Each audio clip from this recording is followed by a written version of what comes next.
Cek, cek.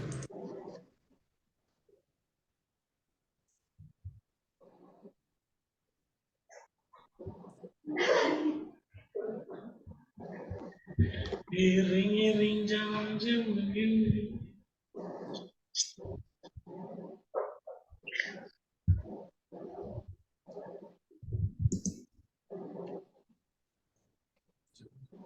Cek, cek, cek.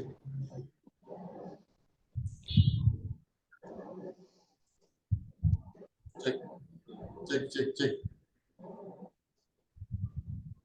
Untuk di DMX Bandung, udah ada belum ya? Hadir.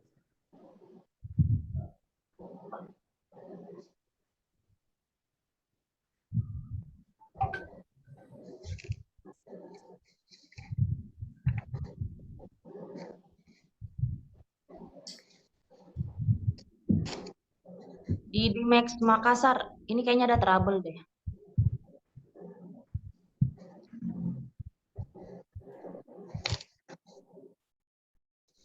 Anak mana?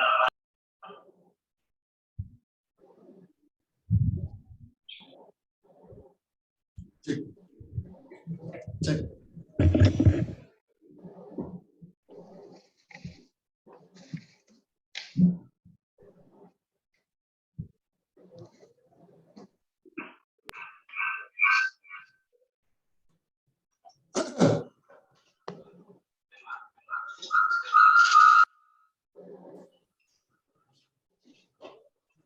Pak Sapri sudah terdengar, Pak? Siap, siap. Aman, siap.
Ini pun naik.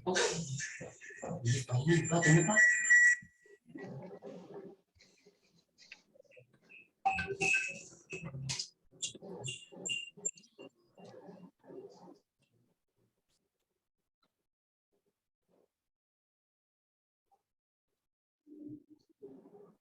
Cek.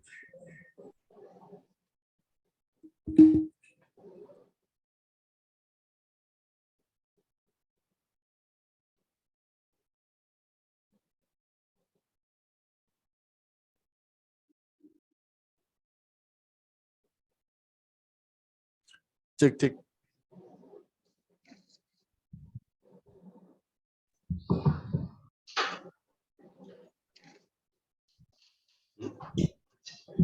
Cek, cek, cek. Bu Caca dengar suara saya, Bu Caca. Oke. Tes, tes, tes, tes. Udah aman, Pak Sapri?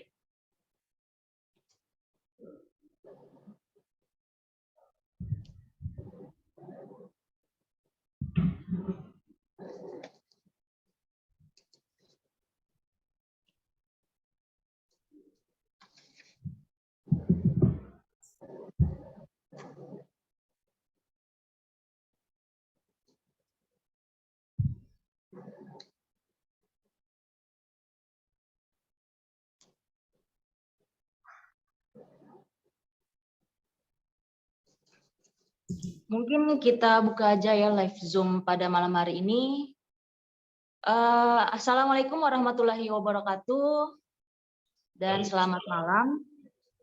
Bapak Ibu peserta webinar pada malam hari ini, saya Caca selaku moderator webinar pada malam hari ini. Untuk Bapak dan Ibu yang lain mohon di-mute dulu ya.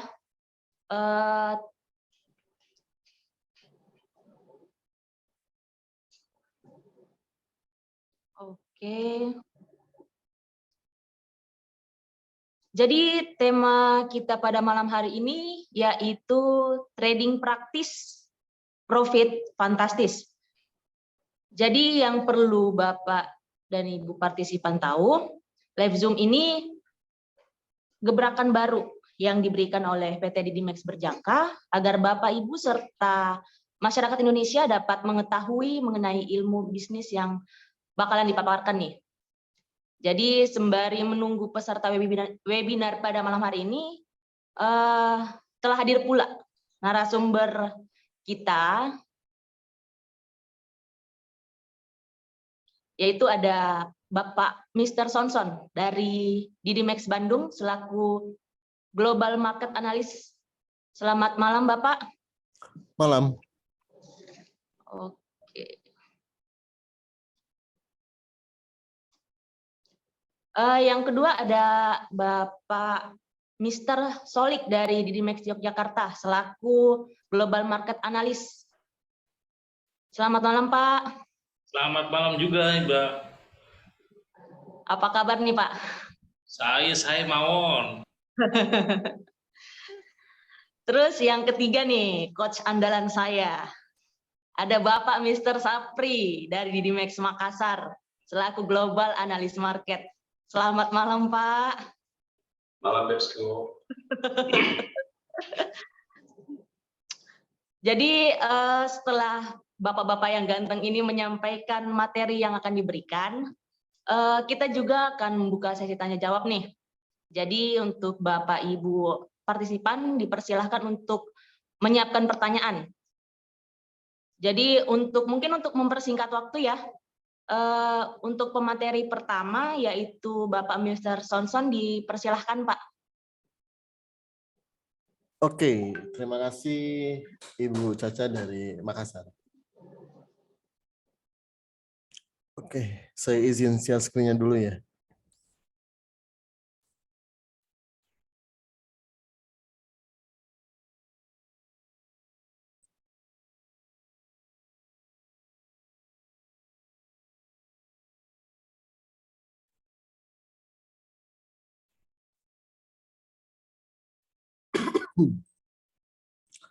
Oke,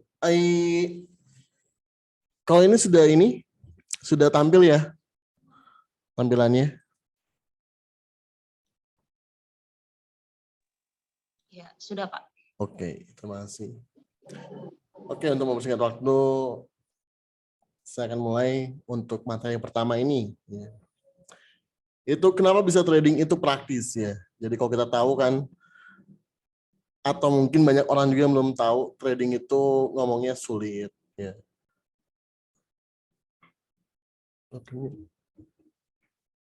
Nah, ya, sulit atau susah ya, dan resikonya pun besar gitu kan. Nah, di sini saya akan bahas kenapa bisa trading itu praktis. Yang pertama, kita harus paham dulu dan harus satu mindset juga nih. Kalau misalkan trading itu mudah dipelajari ya, mudah dipelajari. Kenapa? Karena trading itu bisa dilakukan oleh siapa saja. Ya. Nggak pandang umur, ya nggak pandang umur seperti yang contohnya nih, yang ada di foto saya ini, yang di sini ya. Ini satunya ada namanya Mami Aida ya, ini memang Bandung. Dan satu lagi Ibu Siska.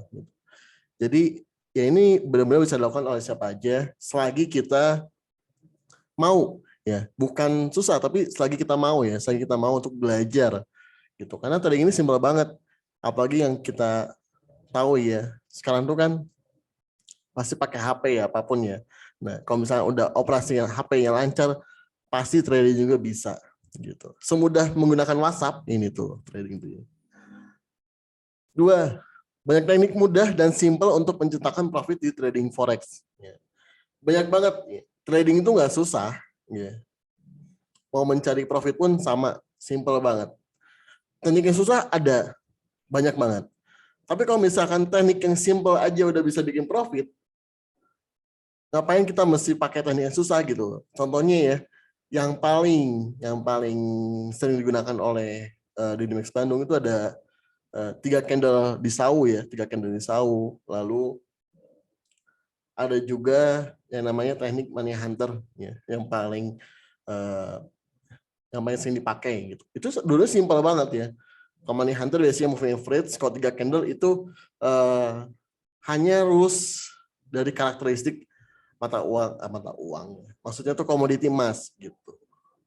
Ya. Tapi untuk pembahasan tekniknya ini akan dibahas di nanti aja ya. 3. Banyak tersedia sarana untuk belajar gratis maupun berbayar. Betul ya. Jadi trading forex ini sekarang tuh banyak banget sarananya. Ya. Mau gratis atau bayar banyak. Ya. Tinggal ibu bapak tinggal pilih aja.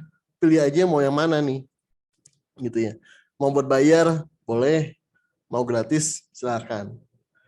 Ya. DDMax menyediakan gratis semuanya tuh. Ya. Contohnya seperti ini. Yang kelas di sini, ya, kelas di sini nih. Ini tuh sarananya benar-benar VIP banget. Tapi perlu Bapak Ibu ketahui, ini tuh dilakukan di DDMax Bandung, Makassar, Pekanbaru, Yogyakarta, Jakarta pasti gratis. Ya. Nggak ada modal, nggak ada biaya-biaya edukasi, nggak ada biaya-biaya tambahan atau yang lain-lainnya ya, nggak ada potongan penarikan profit, nggak ada gitu. Jadi kita lakukan seperti ini gratis. Hanya perlu Bapak Ibu siapkan modalnya aja. Ya. Siapkan modalnya aja, udah gitu buka akun dan deposit di DDMax. Untuk online-nya bagaimana? Online-nya kita menyediakan YouTube. Ya, YouTube-nya di DDMax Official. Di sini sama juga nih. Bapak Ibu boleh subscribe channel ini. Di sini kami menyediakan semua fasilitas untuk masuk gitu ya. Enggak benar-benar updatean banget ya. Tiap hari selalu update video-video baru dan ditambah juga tiap pagi kita ada yang namanya daily market analysis. Ya. Ini langsung live stream langsung untuk menganalisa, mencari momentum untuk hari ini. Gitu. Yang keempat, hanya membutuhkan smartphone dan laptop untuk trading. Jadi Bapak Ibu nggak mesti menyediakan yang namanya tempat, gudang, ya. Nggak perlu. Gitu. Di sini modal yang Ibu transaksikan, ya, modal yang Ibu pakai di trading forex, itu tuh 100% jadi uang, gitu ya. Nggak seperti kita, contohlah kita mau membuka warung deh, warung makan dengan dana 100 juta, itu saya yakin pasti kurang atau pas-pasan banget. Gitu. Kalau misalnya di sini di DDMax, 100 juta yang digunakan untuk modal deposit, itu tuh 100% jadi uang. Kenapa? Karena pasti juga ibu bapak yang namanya laptop dan HP, itu pasti udah punya. Kalau misalnya laptop nggak punya nggak apa-apa. Ada yang namanya smartphone, Android. Ya. Pasti bapak ibu atau iOS atau Apple ya, pasti iPhone pasti punya gitu, pasti punya. Ya. Untuk biaya-biayanya kayak gimana? Nggak ada biaya apapun ya. Karena kalau kita tanpa trading pun kita tetap butuh kuota kan. Nah, yang digunakan trading ini biayanya cuma itu doang, kuota aja. Sisanya nggak ada biaya maintenance lainnya nggak ada. Gitu. Jadi sesimpel ini ya. Satu bisa dilakukan oleh siapa aja. Nggak mandang umur, nggak mandang usia, nggak mandang kelulusan apapun juga ya, nggak seperti harus S2, S3, S1, nggak mesti. Mau lulusan SD, SMP, SMA itu bisa. Gitu. Jadi kita harus tahu dulu di sini kalau misalnya udah dipelajari dan banyak sekali sarana untuk kita belajar. Kalau misalkan nggak mau di DDMax, nggak mau belajar di DDMax, nggak masalah. Ya. Bapak Ibu nggak masalah. Kita nggak memaksakan Bapak Ibu untuk belajar di DDMax, enggak. Gitu. Tapi karena apa? Karena banyak banget sarana-sarana belajar yang lainnya. Gitu. Yang mau berbayar silakan juga. Ya. Oke, kita lanjut. Yang kedua adalah trading forex buka 24 jam.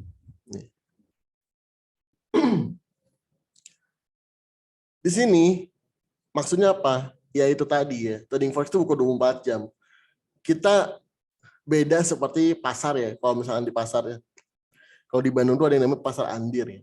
Pasar Andir itu pasar yang jualan sayur-sayuran. Pasti yang jual sayur-sayuran itu kan bukanya pasti malam hari ya. Pagi ke siang tuh itu tinggal dikit doang. Nah kalau di sini nggak seperti itu. Kalau di trading forex ini tuh menyesuaikan dengan aktivitas Bapak Ibu. Jadi nggak ada kata sibuk banget. Duh saya sibuk nggak bisa trading forex, nggak sempat untuk trading forex, enggak gitu. Pasti Bapak Ibu mempunyai waktu luang ya 1, 2, atau 3 jaman deh di mana di sini bisa dimanfaatkan. Karena di sini tuh kenapa bisa 24 jam? Kita bahas dulu yang pertama ya. Di sini tuh ada Sydney nih. Ya. Sesi Sydney atau Australia di sini buka jam 5 pagi, tutupnya jam 2 siang ya. Lalu di Tokyo ya, sesi Tokyo ini buka jam 7 pagi. Buka jam 7 pagi, tutupnya jam 4 sore. Nah, jadi dari jam 5 sampai jam 2 ini dari sesi Sydney. Lalu sesi Tokyo buka jam 7. Ya. Ketika jam 7 sampai jam 1 siang ya di sini nih. Jam 1 siang London ya. Nah, jam 1 siang di sini ada buka sesi London. Sebetulnya ada lagi satu lagi sesi Euro ya, sesi Eropa. Itu jam 2 siang. Tapi sama aja. Lalu malamnya ada New York ya, sesi Amerika. Buka jam 8 malam, tutupnya jam 5 pagi. Jadi di sini nih dibuka oleh sesi Asia. Ya, sesi Asia itu ada sesi Australia dan sesi Tokyo, lalu ditutup oleh sesi Amerika. Jam 6 pagi. Dan ini 24 jam terus-terusan. Jadi kalau misalkan Bapak Ibu sibuk, sesibuk apapun Bapak Ibu, pasti market forex memberikan momen-momentum yang memberikan peluang profitnya. Gitu ya. Lanjut. Nah, yang ketiga itu adalah trading bisa di mana aja. Seperti ini contohnya, gambarnya. Betul ya, trading itu lucunya bisa dipakai di mana aja. Bisa dilakukan di mana aja. Dan nggak mesti di satu tempat. Gitu ya. Nggak mesti di satu tempat. Trading itu tuh.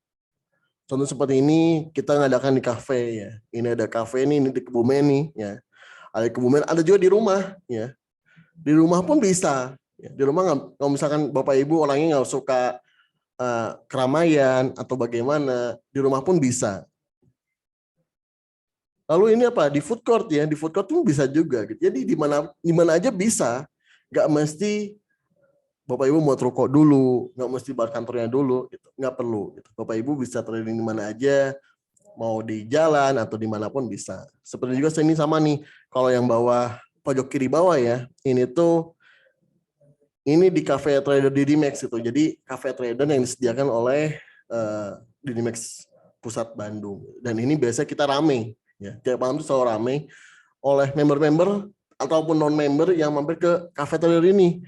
Buat apa? Buat trading bareng. Gitu. Kalau hari ini sepi, karena tutup ya. Makanya tutup. Gitu. Lanjut. Nah ya. Lalu berikutnya adalah produk yang ditransaksikan ini aman. Maksudnya aman itu seperti apa ya? Jadi beda banget ya. Trading itu, trading forex, trading crypto, trading saham. Menurut saya sendiri yang paling safety itu adalah trading forex. Ya. Karena apa? Karena resikonya bisa dikendalikan. Terus banyak sekali manajemen risiko yang dapat dilakukan. Ya. Bisa switching, atau averaging, atau locking, dan semua itu sah-sah aja selagi kita bisa atau paham dengan tekniknya. Lalu yang kedua adalah di sini tuh kenapa market forex bisa dua arah? Ya, market forex bisa dua arah. Kenapa? Karena ditradingkannya dong adalah dipasang-pasangkan ya, antara mata uang euro dan USD. Dan kita paham semua yang kita tradingkan itu tuh adalah mata uang yang sudah negaranya maju. Jadi nggak mungkin ada yang namanya koin micin ya, atau koin-koin yang rug pull tuh ya. Ketika kita dapat isu nih, waduh koin ini mau terbang gitu, atau pas sudah kita beli atau turun drop banget. Jadi nggak ada banget nih. Kalau di forex tuh nggak mungkin harga sampai 0 tuh belum pernah ada ya. Semahal-mahalnya harga, semurah-murahnya harga pasti dia akan balik lagi ke harga standarnya. Gitu. Lalu apalagi yang paling booming? Ya, yang paling booming adalah selain mata uang itu ada emas. Transaksi emas ini biasanya para trader tuh produk favorit ya emas tuh. Karena apa? Karena selain mudah ditradingkan dan mudah dianalisa, pergerakannya juga paling cepat ya. Jadi kalau misalkan banyak trader tradingnya di emas dibandingkan di mata uang. Dan sama emas juga ya. Emas meskipun pergerakannya cepat, Ini juga sama-sama aman. Apalagi kalau kita udah bermindset ya, udah mindsetnya itu adalah harga emas selalu naik. Ada juga orang trader yang dia itu lebih percaya diri buy emas dibandingkan sell emas. Itu sah-sah aja gitu ya. Ya kan satu lagi, baik lagi. Harga emas nggak mungkin harga nol. Ya. Nggak mungkin. Harga oil minus mungkin-mungkin aja. Tapi ini emas loh ya. Ini emas nggak mungkin harganya nol. Gitu. Yang ada adalah setiap tahunnya selalu meningkat. Gitu. Jadi kita paham dulu. Kita paham dulu di sini. Harga emas dan harga mata uang yang ditransaksikan di sini nggak mungkin sama nol. Jadi sebetulnya di trading forex itu masalah ketahanan aja, ya, masalah ketahanan aja. Selama ketahanan dana kuat dan money management jaga, pastinya akan safety. Gitu. Oke, kita lanjut.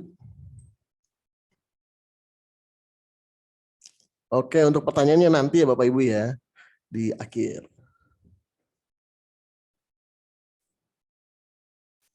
Nah, berikutnya likuiditasnya mudah. Maksudnya apa likuiditas mudah itu? Pencairannya ya, jangan sampai kita mau mencairkan uang kita, mau mencairkan uang kita malah susah. Ya, jangan sampai seperti itu. Contohnya seperti ini nih, ini adalah salah satu contoh ya yang ada di executive class punya edukasinya di Max Bandung. Ini tuh di mana member-membernya sendiri memberikan testimoni berupa profitan yang sudah di WD ya. Jadi yang terpenting itulah itu ya, bisa dicairkan profitnya atau modal kita nggak ditransaksikan, pengen dibalikin semuanya, pengen dicairkan semuanya, itu boleh nggak? Boleh-boleh aja. Sampai nol boleh nggak? Boleh. Ya, kita beda. Deposito di Rudimax dengan deposito di bank itu beda. Kalau di bank kita sampai menunggu waktu, jatuh tempo waktu baru kita mendapatkan bunganya dan cair ya. Sedangkan kita di Rudimax kita nggak ada jatuh tempo waktu ya. Selama Bapak Ibu tidak ditransaksikan, maka dana Ibu, Bapak Ibu aman. Aman itu gimana? Nggak berkurang, nggak bertambah, dan nggak ada potongan administrasi ya seperti 10.000 atau 20.000 itu nggak ada. Ya, per bulannya nggak ada. Gitu. Adapun contoh yang kemarin juga sama member dari Bandung, beliau masukkan dananya itu bulan Agustus, ya, bulan Agustusan, dan 4 bulan memantau grupnya dulu, dipelajari dulu grupnya. Baru tradingnya itu baru Senin kemarin ya, dan profit juga. Itu 4 bulan nggak ditransaksikan, itu nggak apa-apa. Gitu. Nggak akan dibalikan, apalagi nggak akan hilang, ya. Mau diambil 100% juga bisa, ya.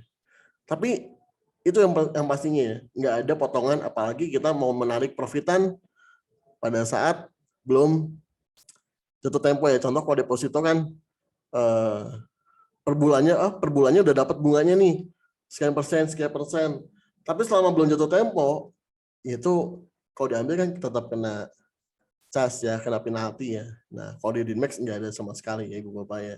Jadi nggak usah khawatir kalau misalkan banyak orang yang berpikiran sekali deposit itu udah mindsetnya tuh udah berpikirnya tuh uang akan hilang.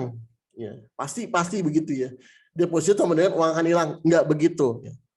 Harapannya adalah deposit di Dinmax, Bapak Ibu menjadi tumbuh akunnya, tumbuh modalnya, dan pastinya menjadi punya passive income. Itu tujuannya. Oke. Yang berikutnya, sekaligus yang terakhir, di sini adalah keuntungan dan risiko kita mengendalikan. Contohnya bagaimana ya keuntungan dan risiko kita mengendalikan. Kalau misalnya kita jual beli konvensional untuk mendapatkan untung 500.000, kita harus menghitung ya. Kita harus menghitung minimalnya kejual barang itu 15 jutaan lah, ya, atau 10 jutaan, 10 juta keluar barang, transaksi 10 juta baru kita dapat untung 500.000. Ya.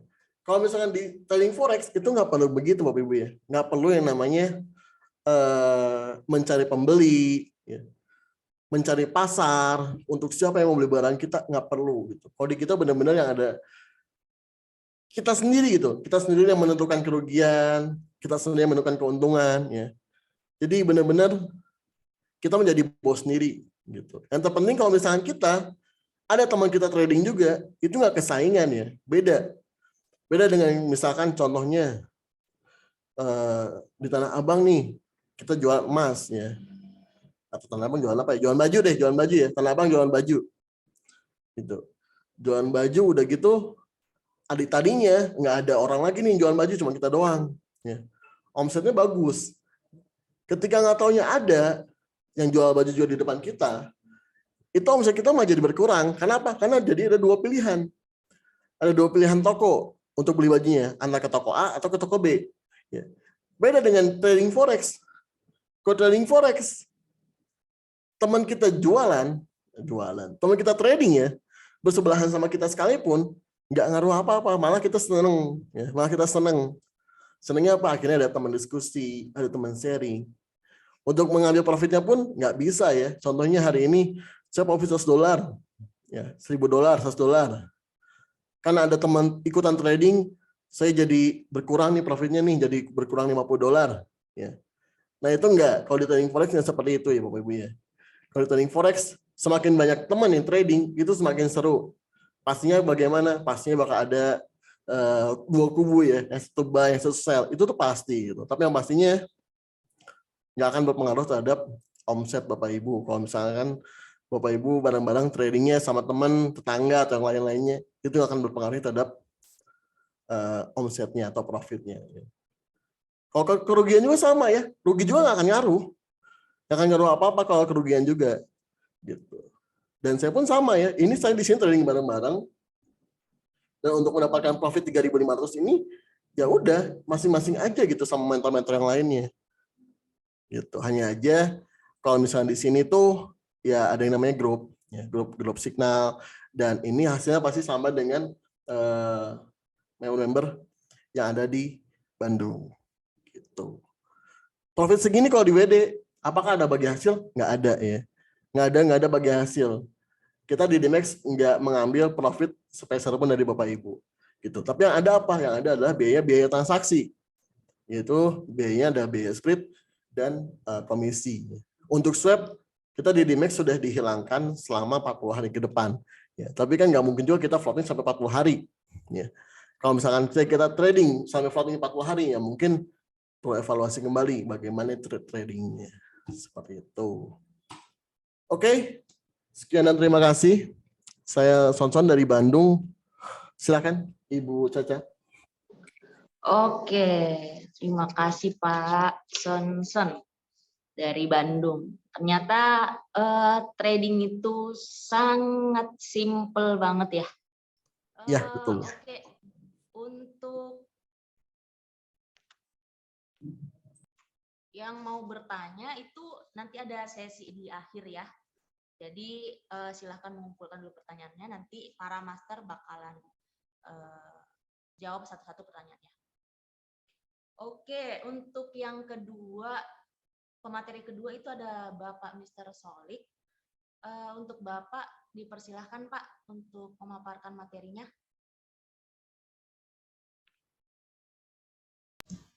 Tes. Dengeran ya? Iya, kedengaran Pak. Oke.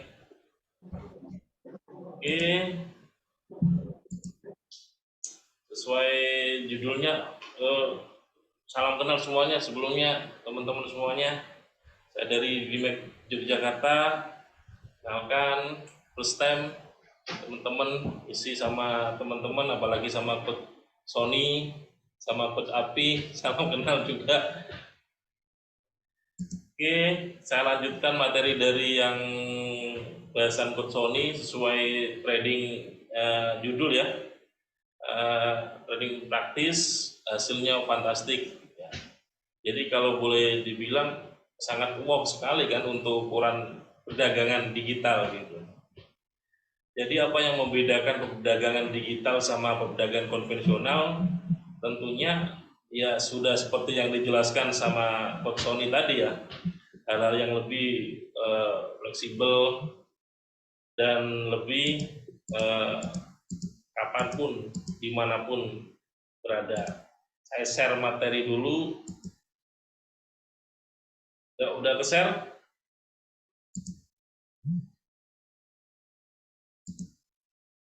Udah?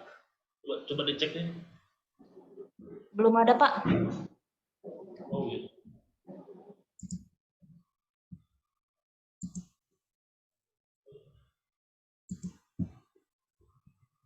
Udah ya?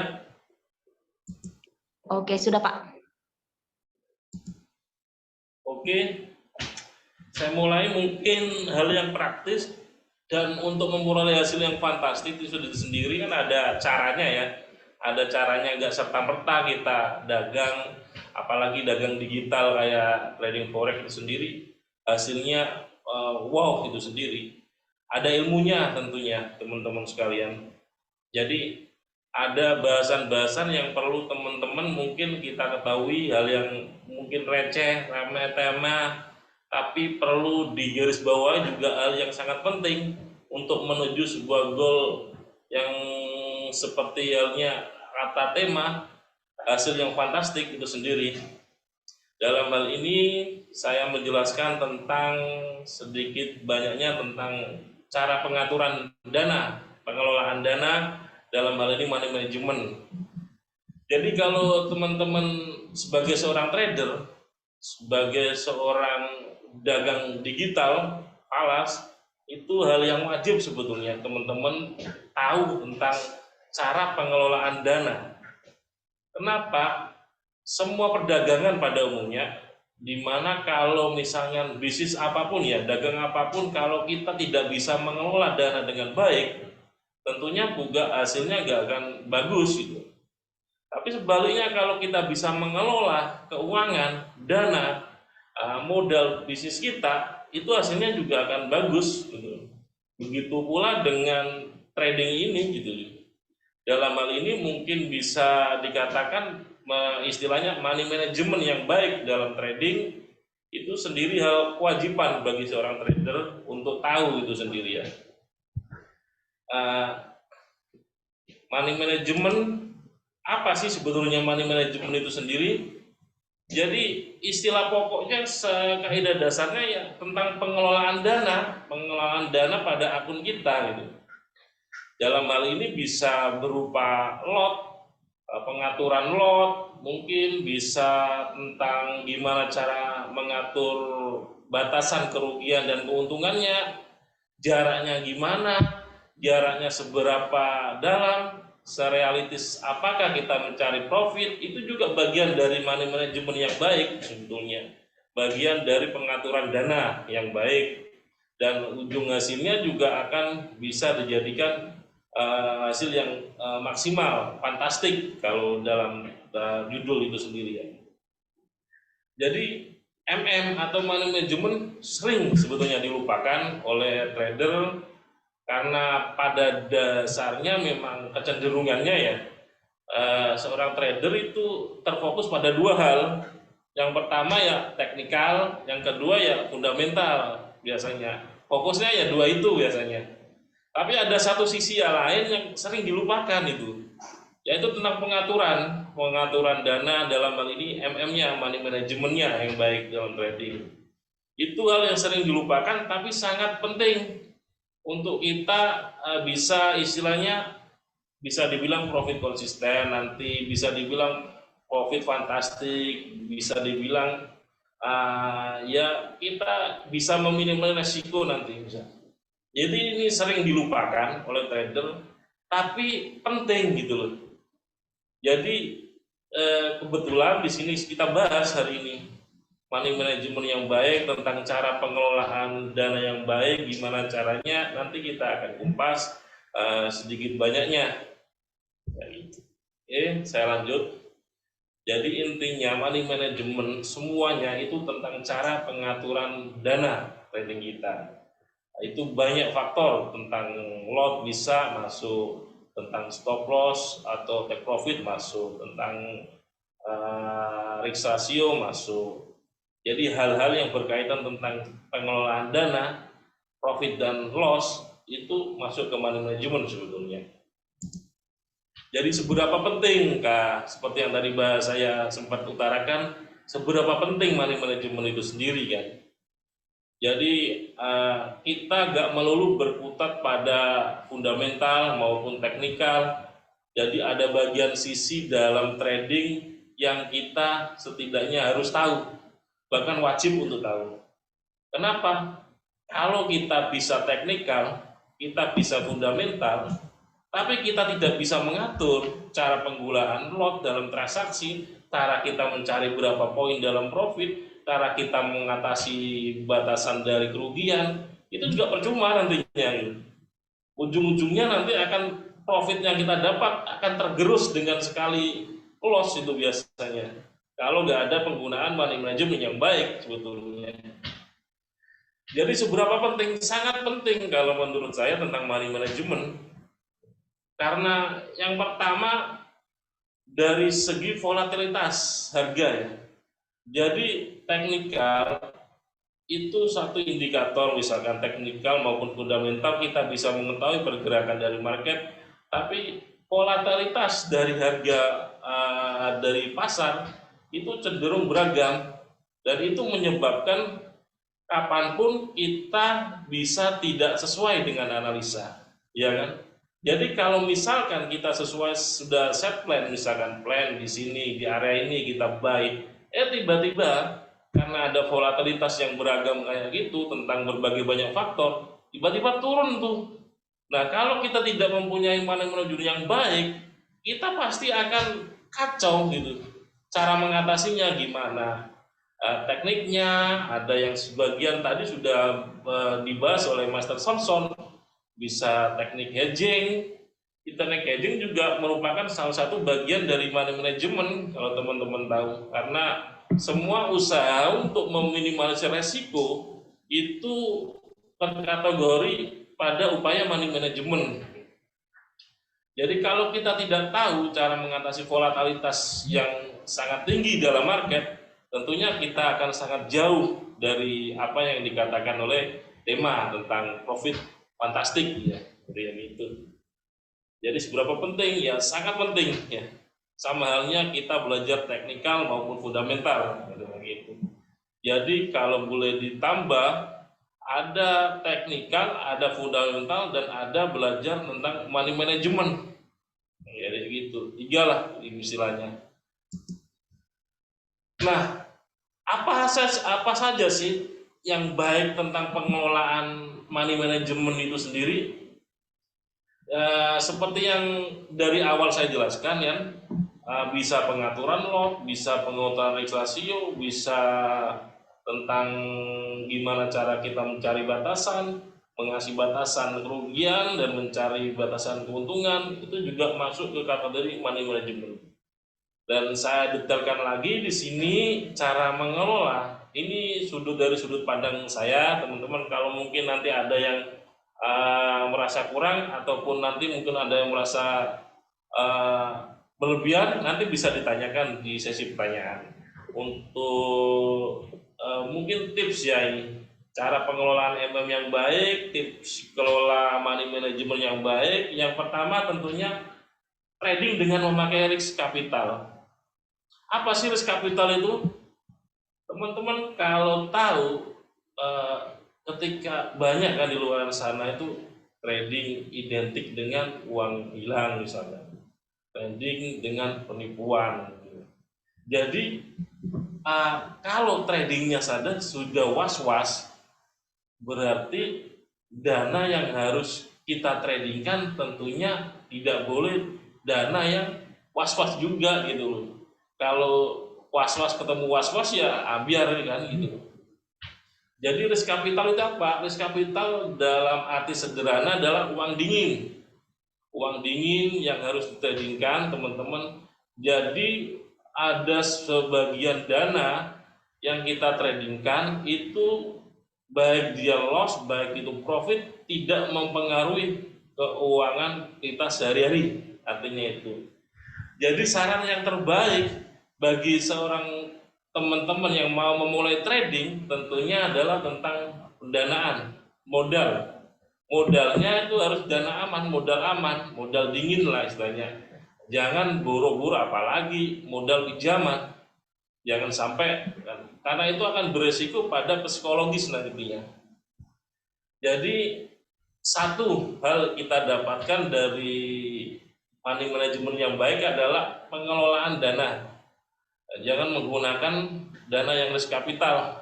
Jadi, harus ada dananya itu benar-benar dana dingin ya, tidak tercampur lah tentang uang kebutuhan sehari-hari, karena itu juga berpengaruh nanti ke psikologis.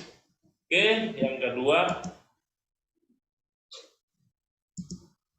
nah, salah satu teknik juga tips money management yang baik selain dana, mungkin kalau dana itu masuk ke persiapan awal ya. Persiapan awal kita sebelum trading.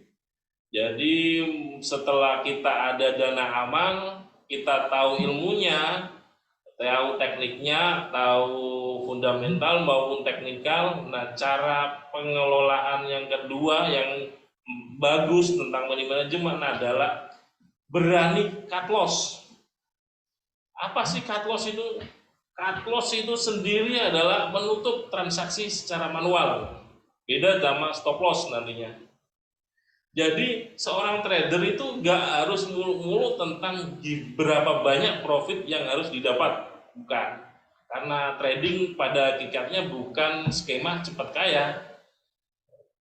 Gimana cara kita untuk menambah peluang pundi-pundi uang di tengah mungkin pekerjaan sehari-hari kita.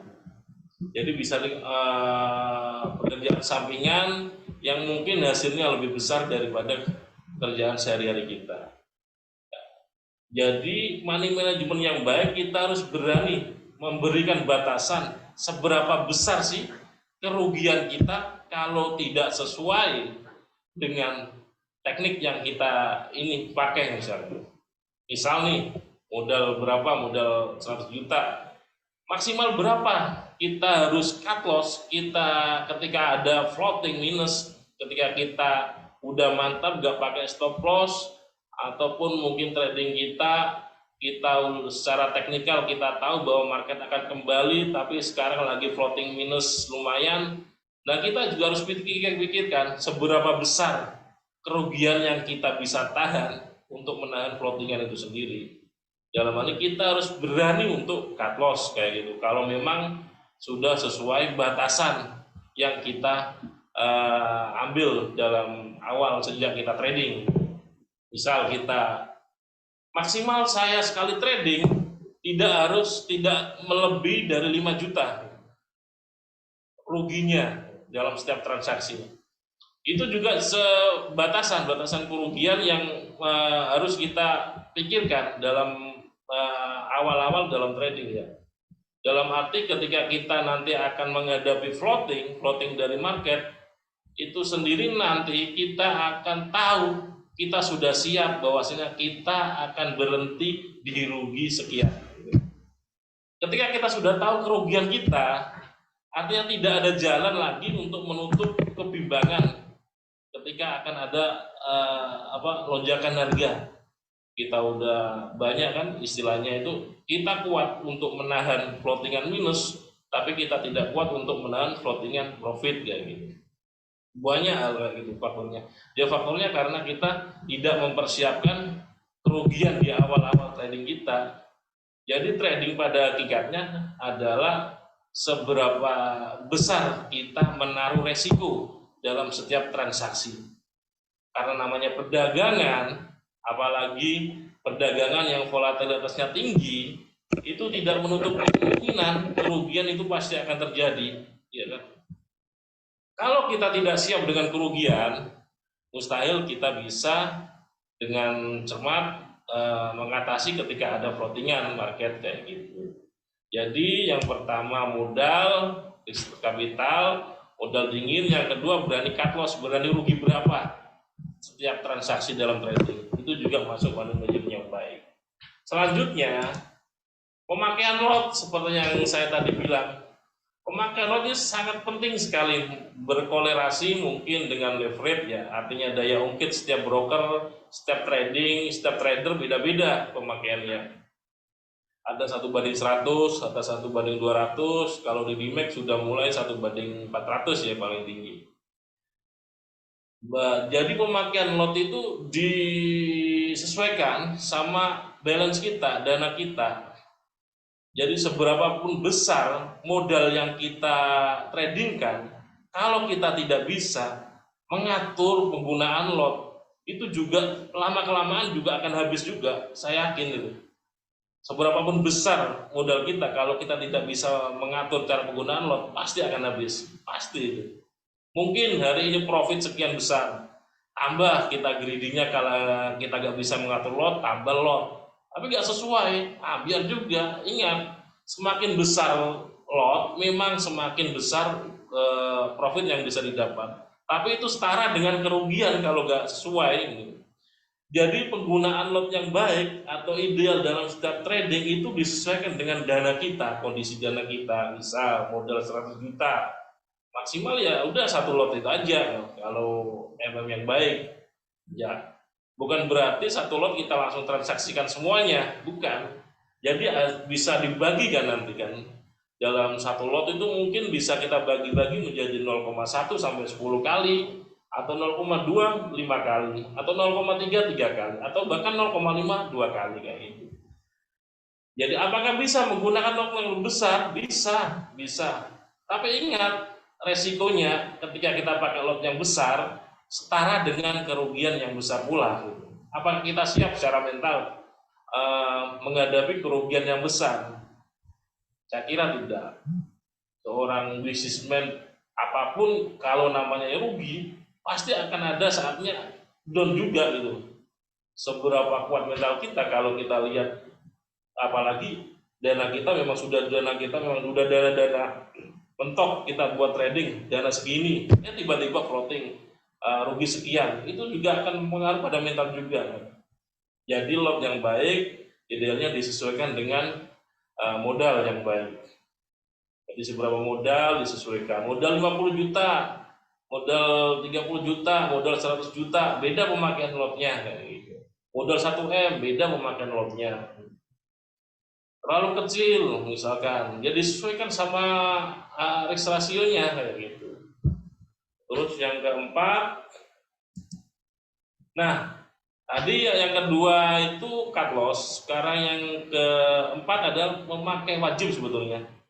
Kalau yang kedua itu khusus untuk trader yang memang nggak pakai stop loss, itu harus berani cut loss istilahnya. Tapi ada kewajiban bagi seorang trader itu kalau mau istilahnya tradingnya itu lama, tradingnya itu bergaransi lama, nggak cepat habis, ya harus memakai batasan kerugian gitu, batasan keuntungannya kayak gitu.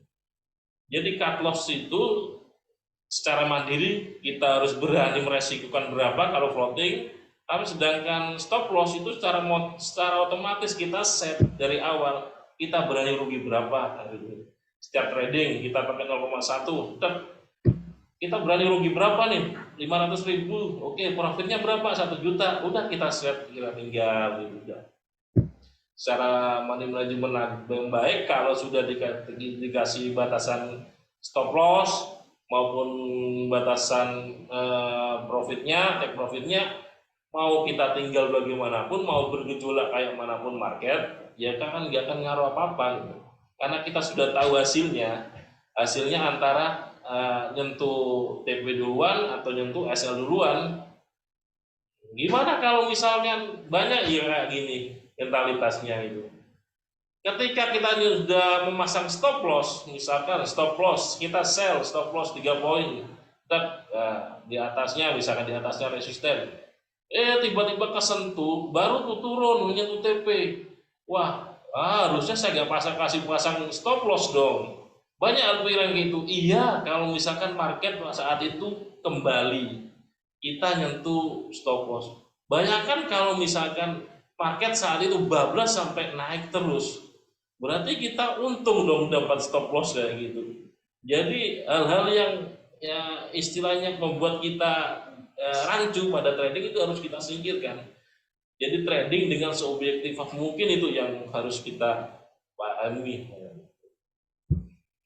Oke, selanjutnya, nah contoh money management yang baik. Jadi seberapa persen sebetulnya dari hal yang di atas itu sebetulnya yang paling berpengaruh adalah gimana kita berani meresikokan seberapa besar kerugian kita dalam setiap trading itu sendiri. Pemakaian lot terkait berbagai macam hal. leverage-nya berbeda, juga lot-nya berbeda, balance-nya berbeda, juga pemakaian lot-nya berbeda.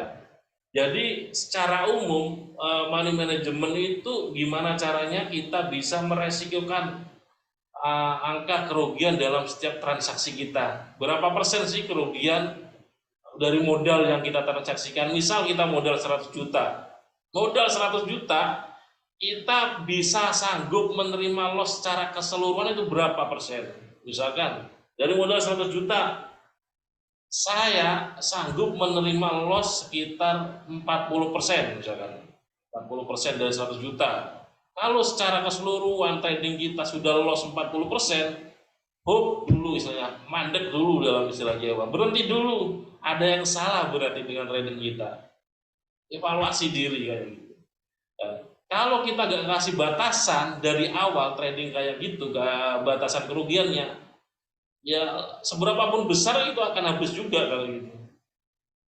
Evaluasi itu sangat penting bagi seorang trader. Ketika kita udah menyentuh batasan kerugian yang kita tetapkan di awal, trading kita kok loss terus, gitu. Trading kita kok hampir kena stop loss terus, berarti saya harus evaluasi. Ada yang salah dengan gaya trading saya, gitu. Itu harus kita berhenti dulu, nggak boleh kita lanjut istilahnya. Kita harus berhenti dulu, jangan memaksakan ketika sudah nyampe batas kerugian kita langsung kita lanjutkan. Siapa tahu kembali. Ya kalau siapa tahu kembali itu mainnya ke perasaan, mainnya ke gambling juga kalau trading main perasaan kayak gitu. Jadi manajemen yang baik contohnya ya harus ada risk ratio. Misalkan secara keseluruhan berapa persen dari modal yang kita resikokan dalam trading. Dalam setiap transaksi berapa persen yang kita tradingkan dan kita loss, kita sanggup menerima loss itu berapa persen. Itu kan harus kita jadikan ini set plan dari awal tadi. Itu manajemen rasio yang sangat penting dan banyak para trader yang lupa sebetulnya. Jadi itu mungkin bahasannya teman-teman sedikit tentang gimana caranya kita akan menuju seperti tema tentang profit konsisten. Tentunya nggak hanya melulu tentang teknikal dan fundamental, tapi juga kita harus mengelola dana kita dengan baik. Dalam hal ini manajemen dan titik beratnya adalah berapa resiko yang kita tradingkan dan sanggup kita terima ketika kita kehilangan gitu. Jadi mungkin itu yang bisa saya sampaikan sedikit. Nanti kalau ada pertanyaan mungkin bisa ditanyakan teman-teman. Kesimpulannya seorang trader nggak harus melulu tentang profit. Profit itu akan mengikuti ketika kita bisa menerima ataupun kita bisa men-set berapa persen kerugian yang kita dapat terima ketika kehilangan. Ketika kita sudah sanggup menerima kehilangan dari kerugian kita, ya profit nanti akan mengikuti dengan cara sendiri, ya, dengan cara risk ratio-nya sendiri kayak gitu. Mungkin sedikit itu yang bisa saya sampaikan untuk moderator. Mungkin kalau ada pertanyaan bisa disambung di akhir sesi ya. Oke, baik Bapak Mr. Solik. Terima kasih Pak untuk materinya. Jadi tadi sudah ada Bapak Master Sonson, Bapak Master Solik sudah memaparkan materinya masing-masing. Terus yang terakhir ada Bapak Master Sapri nih. Untuk materinya dipersilahkan Pak untuk memaparkan materinya. Siap. Terima kasih Bu Caca. Siapa? Siap. Assalamualaikum warahmatullahi wabarakatuh. Selamat malam. Dengar ya Bu Caca? Terdengar Pak? Siap. Oke, selamat malam buat Pak Sonson, buat teman-teman di Bandung kantor pusat. Selamat malam buat Master Sodik, teman-teman yang ada di Jogja. Salam dari Makassar. Halo Mbak. Ya, selamat malam buat para peserta yang dimanapun berada. Terima kasih, alhamdulillah hari ini saya dipercayakan untuk membawakan materi yang sangat menarik ya. sesuai dengan tema kita, trading praktis, profit fantastis. Oke, jadi bagaimana materi ini bisa saling berkesinambungan antara materi yang dibawakan oleh Mr. Sonson dan materi yang dibawakan oleh Mr. Sodik, insya Allah akan saya paparkan secara singkat tapi detail. Oke, saya pribadi kalau untuk bisa trading praktis dengan profit fantastis dan konsisten, ada 3 hal yang wajib harus kita punya sebagai seorang yang terlibat di dalam bisnis trading online. Ya kan? Ada 3 hal wajib trading seperti yang saya paparkan di layar ini. Nomor 3 itu ada disiplin, nomor 2 itu ada trading plan, yang pertama itu ada analisis. Kenapa terbalik? Kenapa dari ketiga, kedua ke satu, bukan dari 1, 2 ke 3? Karena ketiga elemen ini saling berkaitan satu sama lain. Sekali lagi saya tekankan, ketiga elemen ini saling berkaitan satu sama lain. Dan tidak bisa kita trading praktis, tidak bisa kita trading santai, dan tidak bisa mendapatkan profit fantastis dan konsisten apabila 3 hal ini kita tidak lakukan. Oke, mungkin lanjut Pak. Oke, yang pertama, yang ketiga, disiplin. Disiplin adalah hal yang paling tidak mudah dilakukan di dalam trading. Kenapa bisa seperti itu? Karena dari ketiga hal yang saya sebutkan tadi, baik disiplin, trading plan, ataupun analisis, ini adalah satu-satunya yang tidak bisa dipelajari secara teori. Betul-betul harus praktek. Ya kan? Karena kenapa bisa seperti itu? Karena untuk disiplin itu betul-betul tidak bisa teori, harus kita lakukan di dalam transaksi. Dan disiplin ini harus ditunjang oleh kedua elemen yang saya sebutkan tadi, yaitu trading plan dengan analisa. Kita tidak bakalan bisa disiplin 100% apabila kita tidak ada trading plan dan tidak ada analisa. Pertanyaannya, kenapa di sesi ini, disiplin ini saya jelaskan lebih awal? Itu yang saya sebutkan tadi. Karena adalah hal yang paling tidak mudah dilakukan oleh seorang trader di dalam transaksi. Oke, saya lanjut. 50% keberhasilan dalam trading ditentukan oleh disiplin. Kenapa bisa seperti itu?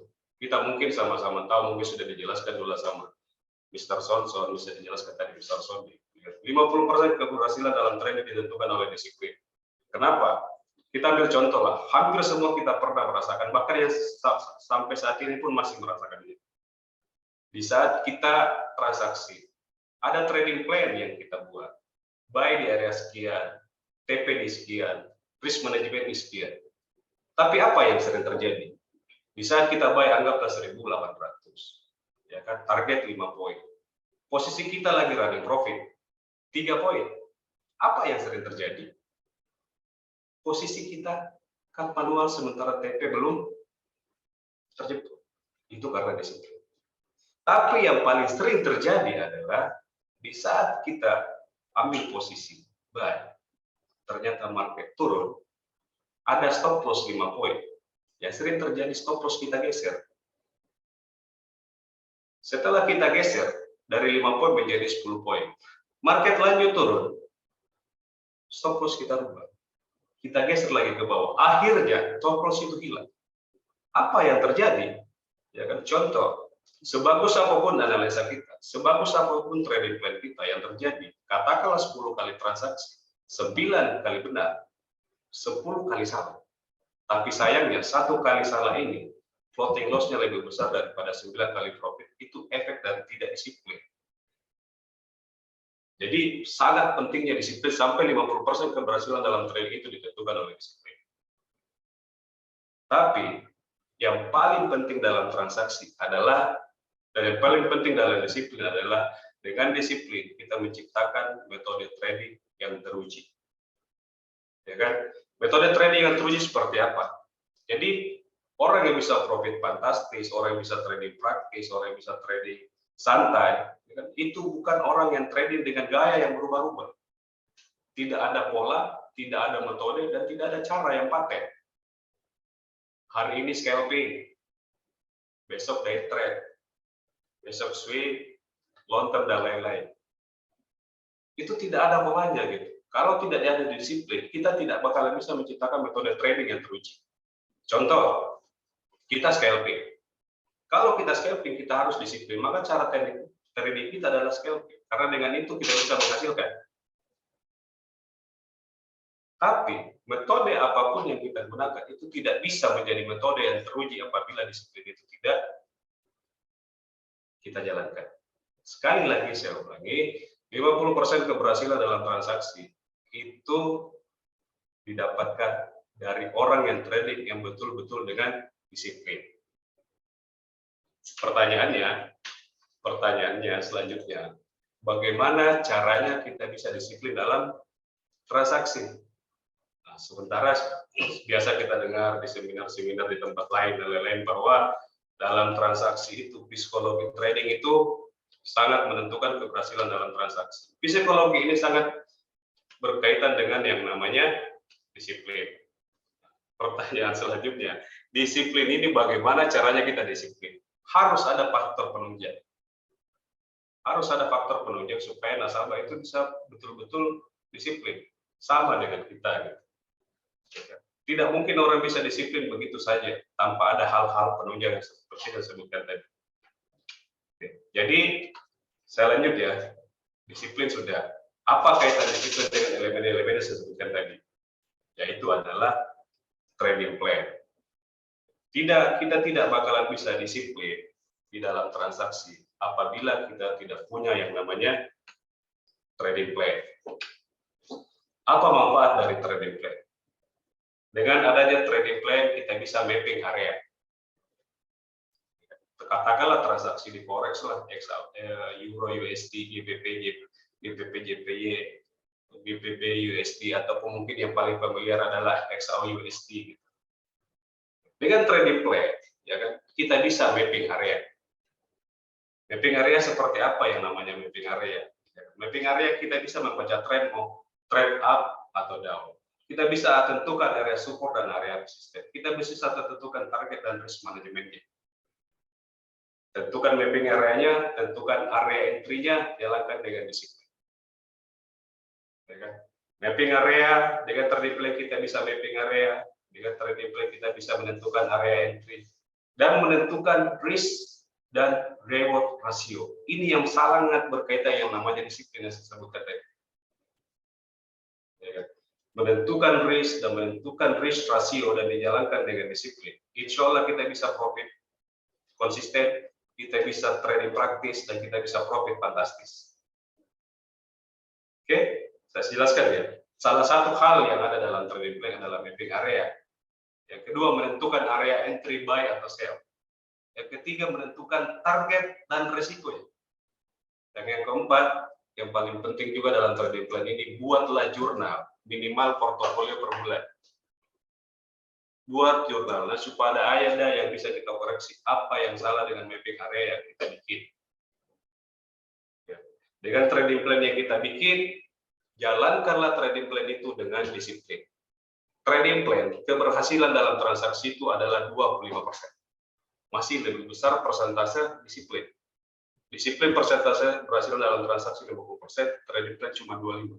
Tapi permasalahannya kita tidak bakalan bisa disiplin apabila tidak ada trading plan yang kita punya. Oke, mungkin saya lanjut. Oke. Nah, hal pertama tadi disiplin. Hal yang ketiga, ya kan, disiplin ini tidak bisa berjalan apabila kita tidak punya trading plan. Yang selanjutnya, bagaimana caranya kita bisa bikin trading plan kalau kita tidak punya analisa? Oke, jadi urutannya yang sebenarnya adalah analisalah market sebaik mungkin, buatlah trading plan yang matang, 3, jalankanlah itu dengan disiplin. Nah, dalam analisa market, mungkin sama-sama kita kenal ada 2 analisa. Yang pertama, analisa fundamental. Saya tidak bahas analisa fundamental dalam pertemuan kali ini karena kenapa? Ada terlalu banyak pilihan, ada terlalu banyak website berita yang bisa membantu kita untuk membaca berita market mau kemana. Yang paling familiar mungkin Investing, Forex Factory, Reuters, Bloomberg, CNBC, dan lain-lain. Jadi saya tidak perlu bahas terlalu jauh tentang analisa fundamental karena terlalu banyak berita-berita yang bisa kita rekomendasikan untuk membaca berita yang membantu kita memprediksi market mau kemana. Betul bahwa analisa fundamental, betul bahwa isu yang ada di market itu akan mempengaruhi harga dan bisa merubah tren dari trend up menjadi trend down. Tapi seberapapun efek berita fundamental tersebut, kalau dia naik itu tidak bisa dihitung naiknya sampai di berapa. Kalau dia turun itu tidak bisa dihitung turunnya sampai di berapa, dan itu hanya bisa dihitung oleh teknikal. Kenapa sih seperti itu? Teknikal itu ya angka. Angka itu matematika. Matematika itu ilmu pasti. Walaupun dalam matematika ada namanya deviasi. Oke, next, saya lanjut. Saya sekarang bahas masalah analisa teknikal. Salah satu contoh mungkin yang saya pribadi ya. Hal pertama yang kami lakukan atau yang saya lakukan untuk memprediksi market atau menganalisa market. Yang pertama saya lakukan adalah membaca tren. Saya pribadi atau kita semua, kita adalah market follower. Maka jangan pernah lawan tren.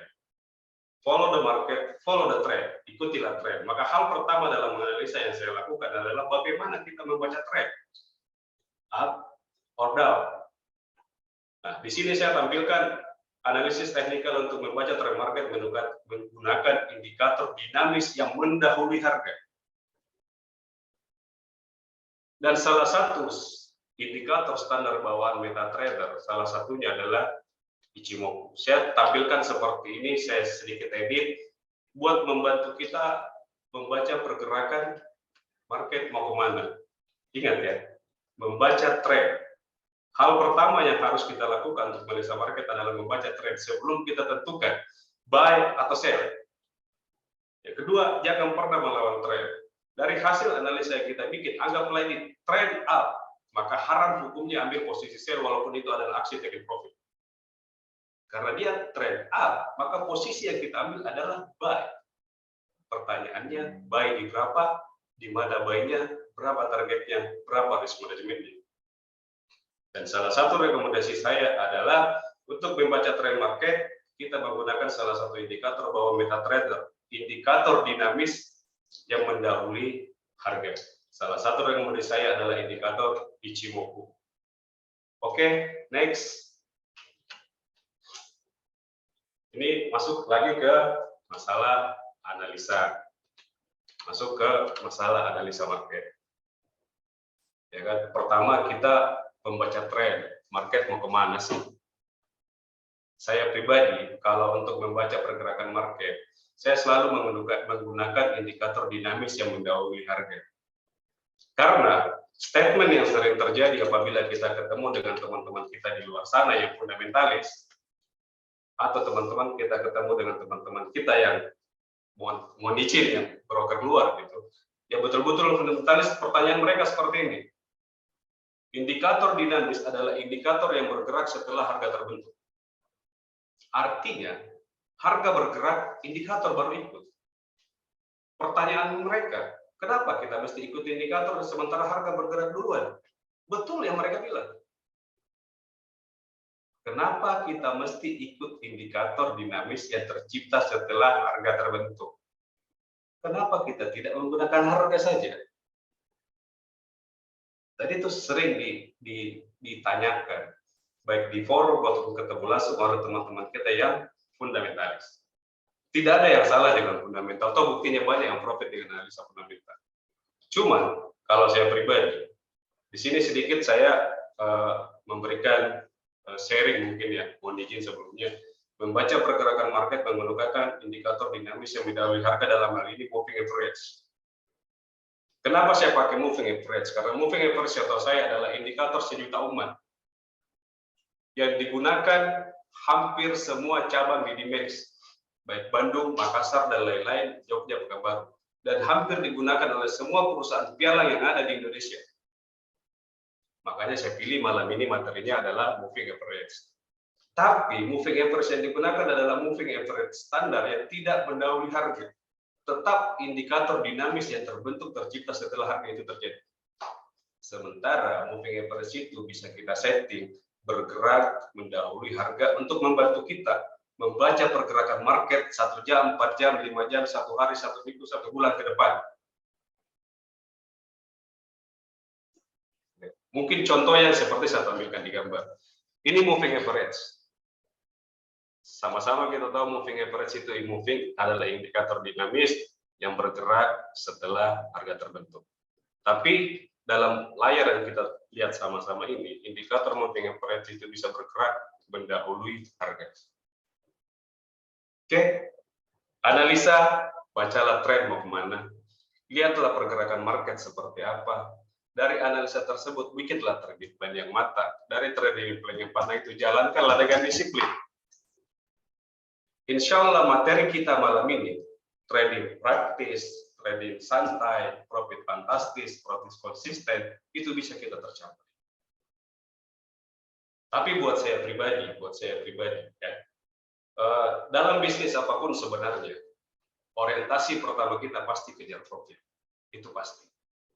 Tapi buat saya pribadi, bukan sebesar apa profit kita. Bukan itu orientasi saya sebenarnya kalau saya pribadi. Bukan seberapa besar profit kita hari ini, bukan seberapa besar profit kita bulan ini. Yang namanya bisnis itu bukan dilihat bukan profit 1-2 hari atau 1-2 bulan, tapi bagaimana bisnis ini bisa running well dalam waktu yang lama.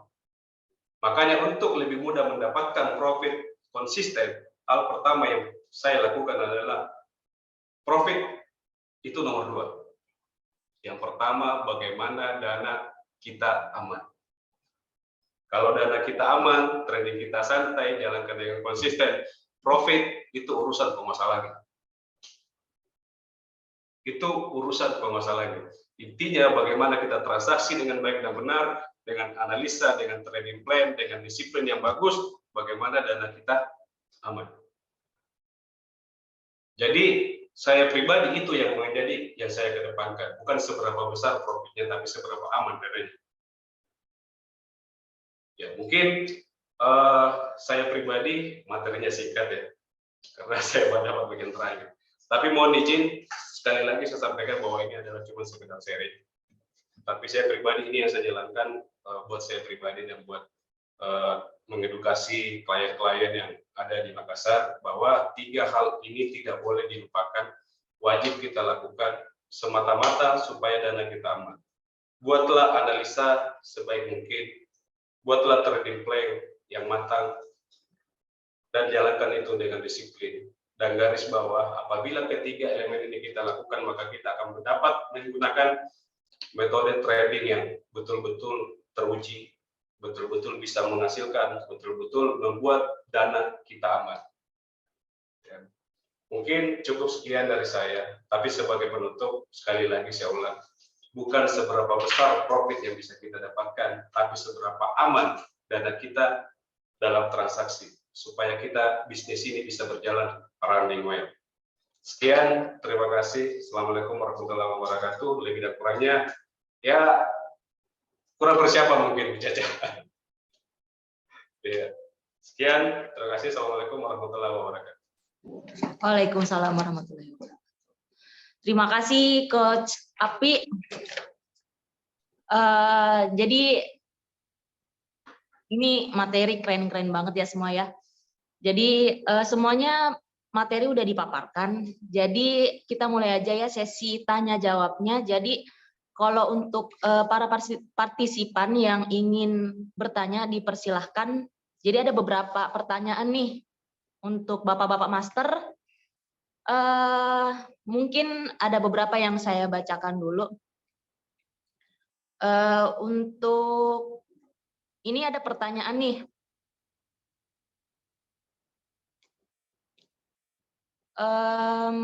Mungkin untuk Bapak Master Sonson kali ya. Ini ada pertanyaan Pak. Boleh. Apa untungnya buat Didimax kalau nggak trading di Didimax? Dan kenapa Didimax itu spreadnya gede? Beda dari broker luar. Mungkin bisa dijawab Pak Master Sonson. Oke, Terima kasih Bu Caca. Apa untungnya kalau tidak trading di Didimax? Ya. Oke, ya. Sebetulnya itu, bentar dulu. Sebetulnya gini ya Pak ya. Kalau misalkan tadi menurut penjelasan tadi ya, cafe trader kita buka itu untuk umum, itu emang betul Pak. Ya. Itu emang betul dan untuk terbuka untuk umum. Lalu apa dong untungnya buat kita? Yang ada untungnya Pak ya. Sebenarnya kalau misalkan kalau boleh korek-korek sendiri ya, boleh korek-korek sendiri, kita tuh kalau misalkan kita, broker itu untung dari mana sih? Gitu ya. Dari biaya transaksi. Sedangkan untuk yang lain-lain, kalau broker bandar mungkin dapat dari loss. Kalau misalkan kita di Dimax ini emang bukan 100% bukan bandar banget ya. Kita 100% bukan bandar. Semua transaksinya kita lempar ke bursa. Gitu. Kalau misalkan untung buat di Dimax, apa kalau ngatain di Dimax? Kan nggak banyak ya, Mbak. Nggak semua member di Dimax tuh, atau misalnya nggak semua yang datang ke Cafe Trader tuh nggak trading di Didimax itu. Pasti semua pun ada pun yang gabung ke Didimax itu ya. Itu pun sebagai sarana promosi kami ya. Sebagai sarana promosi kami, di mana Cafe Trader ini terbuka untuk umum, yang tujuannya adalah harapannya kalau misalkan nyaman, dengan fasilitas kami, silakan bergabung bersama di Didimax. Gitu. Jadi itu adalah sarana promo kami Cafe Trader di Didimax Bandung itu, dan kita pun berharapnya itu ya Pak ya, berharapnya tetap gabung meskipun tidak ada paksaan untuk mau gabung atau enggaknya. Kalau misalkan untungnya kalau nggak gabung ya emang kita nggak dapat untung Pak kalau Bapak nggak gabung gitu ya. Toh kalau misalkan gabung dan nggak transaksi juga ya kita pun sama Pak, kita nggak mendapatkan untung apapun gitu ya. Yang namanya broker itu pasti ya, mau broker atau bank sekalipun mereka untungnya di mana? Dari kredit dan biaya transaksi. Transaksi apa? Ya antar ATM ya, kalau bank ya, antar bank. Itu mereka dapat mendapatkan keuntungan dari biaya transaksi. Entah isi top up OVO atau e-money dan sebagainya. Begitu. Ya. Kalau misalnya di Dimax, spreadnya gede. Menurut saya gede kecil itu relatif ya, Pak ya. Gitu. Gede kecil itu relatif. Dan kalau dibandingkan dengan broker luar, setahu saya broker luar pun ada Pak split gold yang sampai 80. 80-90 itu ada. Mata uang broker luar yang fixed split ya. Ya, yang splitnya fix itu pun Euro USD ada yang 3 pip. Ya. GBP ada yang sampai 8 pip, 7 pip itu ada loh Pak. Tapi kalau misalnya di Dimax kita floating split. Ya. Floating split 1,4 1,8 pip itu termasuk saya terhitung kecil gitu. Dan lagi pula kalau menurut saya pribadi, masalah ada enggaknya split ya, besar kecilnya split, ada enggaknya komisi, itu tuh enggak ngaruh sama profitan kita Pak. Buktinya di broker luar sana pun banyak yang splitnya 0, bahkan nggak ada komisi tapi tetap MC. Gitu loh. Itu menurut saya pribadi apa ya. Jadi split itu adalah plus minus sih. Ya, plus minus. Kalau menurut saya pribadi dengan split besar, contohnya disebut Bapak besar, kalau menurut saya sih enggak standar. Apalagi untuk mata uang GU, GBP-JPY ya, cross pair.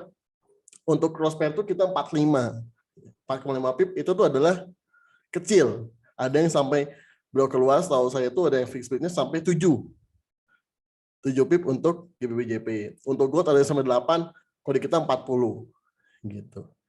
Dan itu pun mereka sama-sama aja Pak. Ya, yang pakai splitnya 0 pun ada trading yang nggak konsisten, tetap MC gitu. Jadi menurut saya biaya transaksi itu nggak mempengaruhi kita tradingnya. Yang mempengaruhi kita tradingnya profit enggak tuh ya itu tadi trading plan yang dibahas oleh Pak Sapri ya, Mas Sapri ya, itu loh.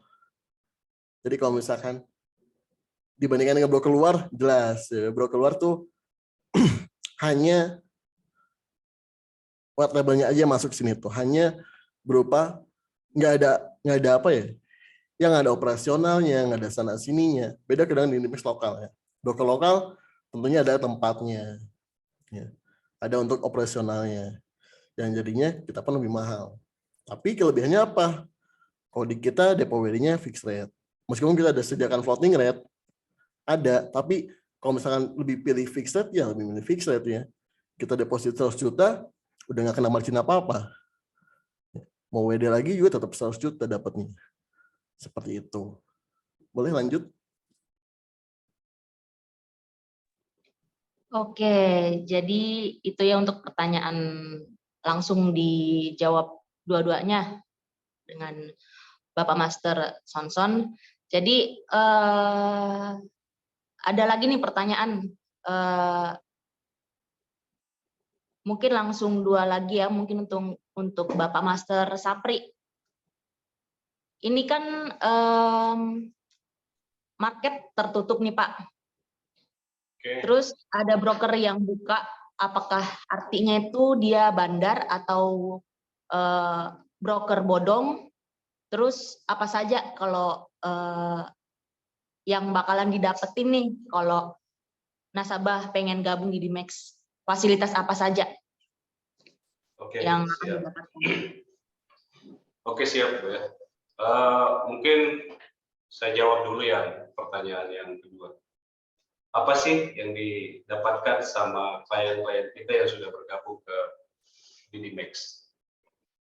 Saya bicara, mungkin izin sebelumnya buat teman-teman di cabang lain. Saya bicara spesifik ke cabang Makassar. Live trade yang kita sering lakukan, itu biasa untuk 1 kali seminggu khusus buat nasabah dan calon nasabah. Itu pesertanya dari perusahaan lain.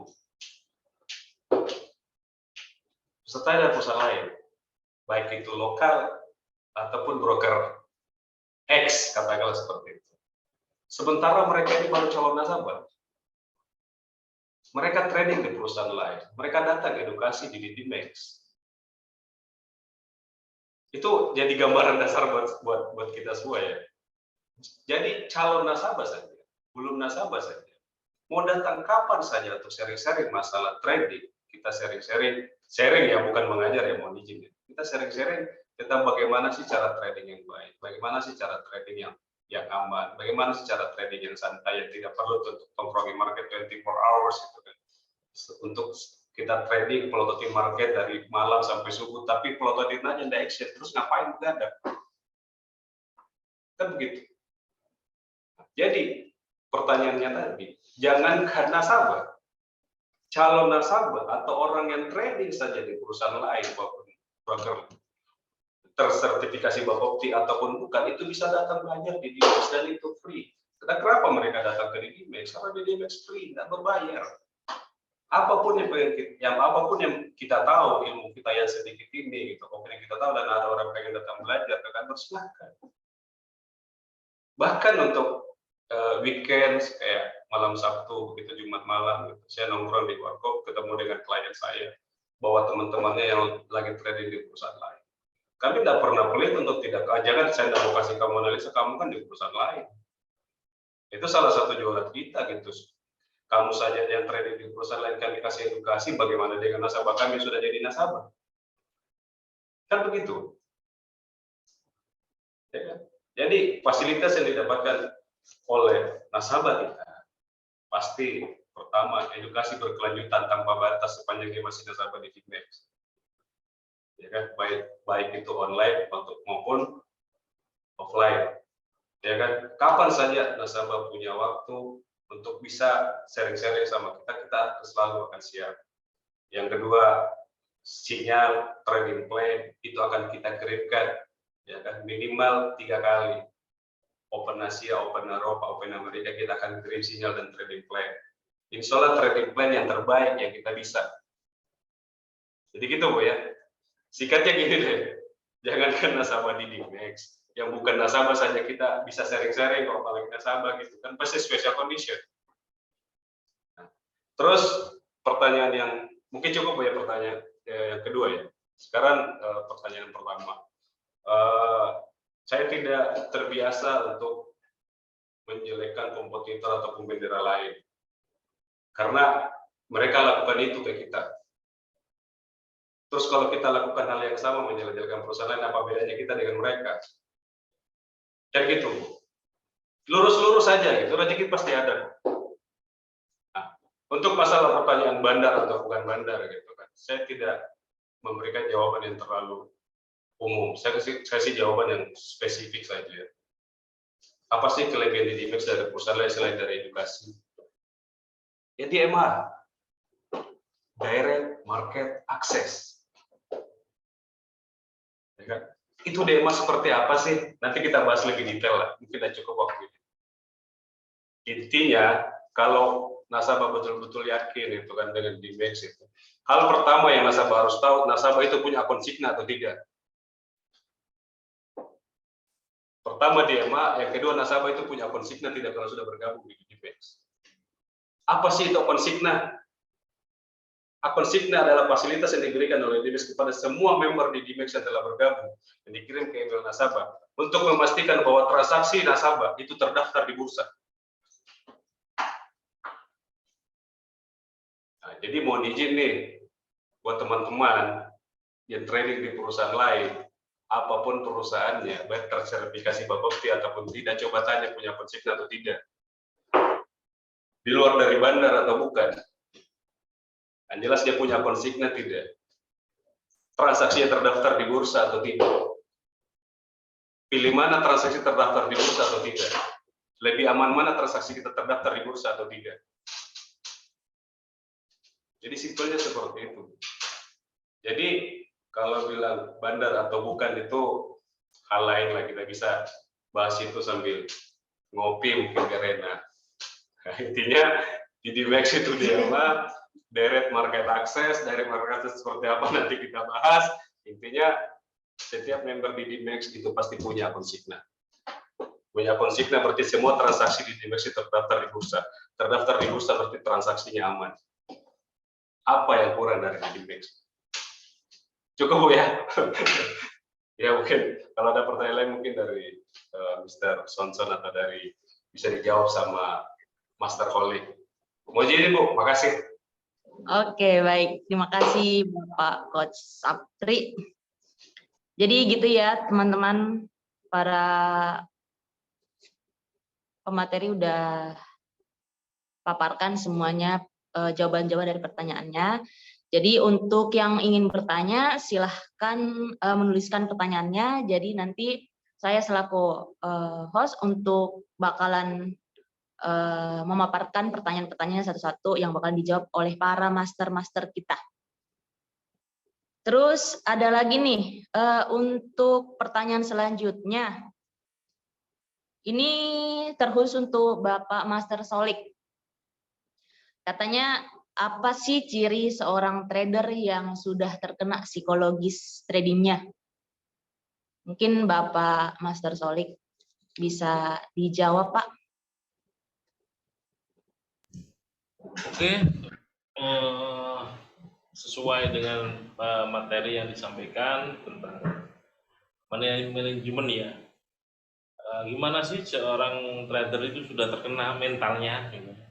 Ya pada dasarnya ketika seorang trader itu loss itu pasti akan terkena mental. Tapi seberapa besar efeknya kan berbeda-beda, ya kan? Beda-beda setiap trader. Setiap satu trader A dengan trader B itu beda-beda efeknya. Pasti kok setiap trader pengalaman pun kalau ada loss pasti kena mental. Tapi efeknya kan seberapa besar, kecilnya kan tergantung masing-masing kan. Nah yang menjadi persoalan itu ketika yang sampai sudah terganggu psikologinya, artinya sudah gak beres tuh. Pada dasarnya seorang trader sudah terkena psikologi itu ketika sudah ngaco tradingnya. Artinya apa?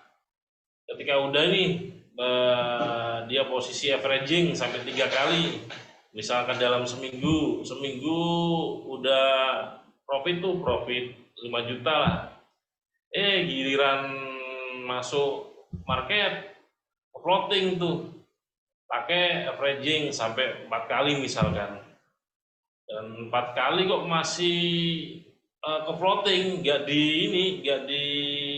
resikokan, di SL semua, dia tambah lagi dengan berharap market akan kembali, ya berarti sudah gak beres itu tradingnya, udah berharap sesuatu yang secara psikologi gak baik gitu. Artinya teknik-teknik meminimasi resiko, meminimasi kerugian pun ada batasannya sesuai modal kayak gitu. Contoh averaging, seberapa bagus sih averaging maksimal itu? Ya tergantung modal kita gitu. Bagusnya ya udah nggak usah lebih dari 3 kali averaging udah. Kalau udah sampai 4 kali, 5 kali atau bahkan 6 kali averaging ya berarti udah kita salah tren gitu udah salah tren. Lebih baik cut loss itu aja udah. Lebih baik cut loss daripada menunggu floating lama-lama yang nggak menentu gitu. Menunggu floating itu ibarat kita menunggu sesuatu yang nggak pasti gitu, terganggu mental, tidur terganggu, apalagi kalau udah weekend, kohort, aktivitas weekend kita pasti akan nggak nyaman sekali. Jadi ciri-ciri yang psikologinya kena ya tentunya yaitu sudah ngaco tradingnya ya. Tradingnya ngaco karena memang nggak karena ada batasan yang sudah ditetapkan dari awal. Makanya yang saya tadi bilang di materi, kita harus menetapkan batasan kerugian dari setiap trading kita. Kenapa? Ya untuk meminimalisir efek dari down mental itu sendiri gitu. Kalau kita sudah loss nih, kita sudah sesuai loss kita sama yang kita resikokan, ya sudah, kita pasti akan ada planning selanjutnya. Tapi kalau kita nggak meresikokan dari awal berapa kerugian yang kita hilang misalkan setiap kali trading, itu pasti akan kita menerka terus sampai akhirnya floating lama-kelamaan dibiarin floating berhari-hari bahkan berminggu. Saya pernah melihat itu ya ada trader yang sampai menahan floatingan itu sampai berbulan-bulan itu sampai kurus kering gitu kadang gitu. Ya karena udah istilahnya tradingnya sesuai perasaan bukan sesuai yang apa yang dilihat secara objektif kayak gitu. Ya mungkin itu Mbak moderator, udah ngaco tradingnya yang terkena. Jadi saran saya ketika kita sudah kena loss beberapa kali misalkan udah kita break dulu, kita istirahat, kita evaluasi apa yang salah dari trading kemarin sampai loss segian besar. Jangan terburu-buru membalikkan merecovery sesuatu yang hilang. Misalkan kita loss hari ini 5 juta, kita buru-buru masuk market berharap kita bisa merecovery yang hilang. Itu 1:100 bisa recovery, Mbak. Karena dari segi mental kita sudah menggebu-gebu, sudah kadang itu faktor FOMO, faktor apapun kita gak sesuai rule dengan indikator, kita psikologinya cuma berharap ingin mengembalikan sesuatu yang hilang itu. Jadi kalau sudah loss, baiknya kita berhenti dulu, bentar, break lah, ngopi kayak, ngerokok kayak, ya. Kalau yang minum kayak, kalau yang ganja Jadi ya istirahat dulu aja lah, jangan trading, jangan masuk market lagi sudah gitu. Sampai fast gitu. Itu mungkin Mbak moderator. Oke, baik. Terima kasih Bapak Master Solik. Berarti ini ada hubungannya ya sama pertanyaan selanjutnya untuk Bapak Master Solik juga. Ini nih ada pertanyaan apa kalau misalnya terus-menerus loss nih Pak. Terus habis loss depot lagi, habis loss depot lagi.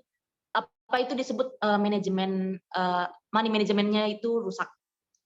Jadi oke, saya lanjutkan. Belum tentu ya, belum tentu. Jadi money management itu bukan barang yang pasti. Karena takarannya berbeda dari setiap trader A sama trader B misalkan.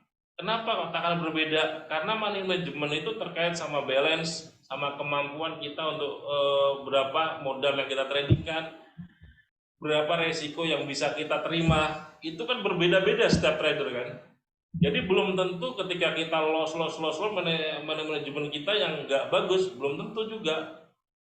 Mungkin dari kedisiplinan kita menerapkan juga perlu kita lihat. Jadi kalau loss itu belum tentu manajemen kita salah. Artinya loss itu pasti ya dalam sebuah dagang itu. Ya, kita tidak bisa menafikan loss itu sesuatu yang tabu, tapi memang pasti dalam perdagangan itu loss itu pasti. Tapi seberapa besar loss yang kita bisa minimalisir itu kan sesuatu yang harus kita pelajari dalam hal ini money management. Kita sudah loss sampai depo, apakah ada yang salah? Kemungkinan besar. kita harus memperbaiki cara trading kita yang pertama. Money management yang baik belum tentu ketika kita modal yang pertama loss, terus kita modal yang kedua sama dengan manajemennya, belum tentu. Sesuaikan dengan takaran teman-teman, modalnya berapa, lotnya maksimalnya berapa yang bisa dealnya dipakai, sama istilahnya yang paling penting berapa jumlah kerugian yang siap teman-teman terima ketika salah masuk market kayak gitu. Udah. Yang paling penting yang seberapa besar yang hati kita legowo ketika kita itu loss gitu loh setiap transaksi. Jangan kita nggak menerima tentang loss, karena loss itu hal yang wajar bagi seorang trader. Yang nggak wajar ketika loss dan berhenti. Ya, kalau berhenti trading itu yang nggak wajar. Orang uang kita sudah hilang kok kita berhenti, berarti nggak ada istilah pijakan yang akan mengembalikan uang kita. Beda lagi kalau ketika kita loss depo tanpa kita berhenti, ada nanti satu momen pasti kita akan terrecovery dengan yang hilang itu. Tapi kalau kita loss berhenti, udah nggak ada harapan uang kita untuk kembali. Jadi intinya kan gitu. Loss. Oke, kita harus perbaiki evaluasi trading kita, money management kita. Jadi money management itu bukan sesuatu yang baku. Intinya, itu harus sesuai takaran dari masing-masing trader. Dalam hal ini kalau saya berbicara dengan rasio seberapa besar kita bisa menerima kerugian kita dalam transaksi itu sendiri. Mungkin seperti itu ya, Mbak Moderator. Oke, baik. Terima kasih Bapak Master Solik. Jadi kayak gitu ya untuk para partisipan yang ingin bertanya, silahkan mengajukan pertanyaannya. Jadi ini ada pertanyaan lagi nih khusus untuk Bapak Master Sonson. Ini ada yang bertanya, Pak, gimana cara profit konsisten dan apakah tiap kota itu mempunyai keunggulannya masing-masing dan apakah tekniknya itu berbeda-beda? Mungkin Bapak Master Sonson bisa menjelaskan, Pak. Oke, terima kasih. Kalau cara profit konsisten, menurut pandangan saya, opini saya, yang pasti adalah tekniknya dulu konsisten. Gitu. Teknik konsisten, lot konsisten, pasti menghasilkannya profit yang konsisten. Kalau misalnya teknik aja nggak konsisten, contohnya, pertama, kita terlalu banyak tahu teknik ya, terlalu banyak tahu teknik juga malah jadi nggak OP-OP loh. Tahu teknik A, B, C, D, itu tuh malah jadi nggak OP-OP. Dan kalau misalnya kita loss, contoh lah, kita tahu pakai teknik MA ya, penggunaan MA. Atau yang MA, dia yang tadinya udah golden cross, malah jadi ngasih dead cross, malah jadi nyilang lagi. Gitu. Terus kita entry lagi nih, di buy, di sell. Ya. Satunya malah loss terus. Udah gitu kita ganti lagi. Ya. Ganti lagi pakai teknik B. Itu stokastik. Nih. Oh ini udah jenuh, udah bawah nih. Satunya pada saat kejeduk MA, dia malah nge-trend lagi ke bawah. Atau SL lagi, loss lagi. Kan. Terus ganti lagi pakai Bollinger Band. Ya. Wah ini udah pasti mantul di tengah nih. Ya. Udah pasti mantul di tengah. Pasti bakal follow trend ya. Katanya malah jadi balik ke atas ya. Malah nerusin ke BB atas nih. Ujung-ujungnya malah loss lagi. Ya. Nah itu lebih biasanya orang yang suka ganti-ganti teknik. Ya. Itu malah jadi loss konsisten gitu loh. Kalau menurut saya sih tekniknya konsistenin dulu. Ya. Setelah teknik dikonsistenkan tekniknya, baru lotnya. Ya. Lotnya dikonsistenin. Itu jangan sampai dua ini, tekniknya konsisten, lotnya konsisten, pengen profit konsisten. Menurut saya susah banget. Lebih baik kita konsisten dengan 1-2 teknik, dipadukan, udah gitu lot juga sama nih, konsisten. Pasti hasilnya akan sama, hasilnya akan profit konsisten. Yang kedua adalah lotnya. Kenapa lot harus konsisten? Karena gini, kita nggak pernah tahu signal mana atau analisa mana yang akan memberikan profit. Betul? Kita nggak pernah tahu signal atau analisa mana yang akan memberikan profit. Ketika kita gini, 1, 2, 3, waduh profit terus, wah ini sih udah jadi master. Udah confidence tradingnya. Pasti yang keempat cuan gede. Udah gitu yang keempatnya udah yakin banget nih. MA udah masuk, stokastik masuk. Ya. Untuk moving average ditambah stokastiknya jenuh. Wah ini pasti follow trend lagi nih. Entry-nya lebih kali ya. Dikalikan lipat lagi lotnya. 4 kali lagi ya. Yang tadi total 0,2. Yang keempatnya karena effort confidence dikalikan 0,8 ini. 0,8 masuk. Tas. Nah nggak taunya apa? Nggak taunya apes. Yang keempatnya apes udah gitu malah loss. Profit kita yang sebelumnya habis nggak?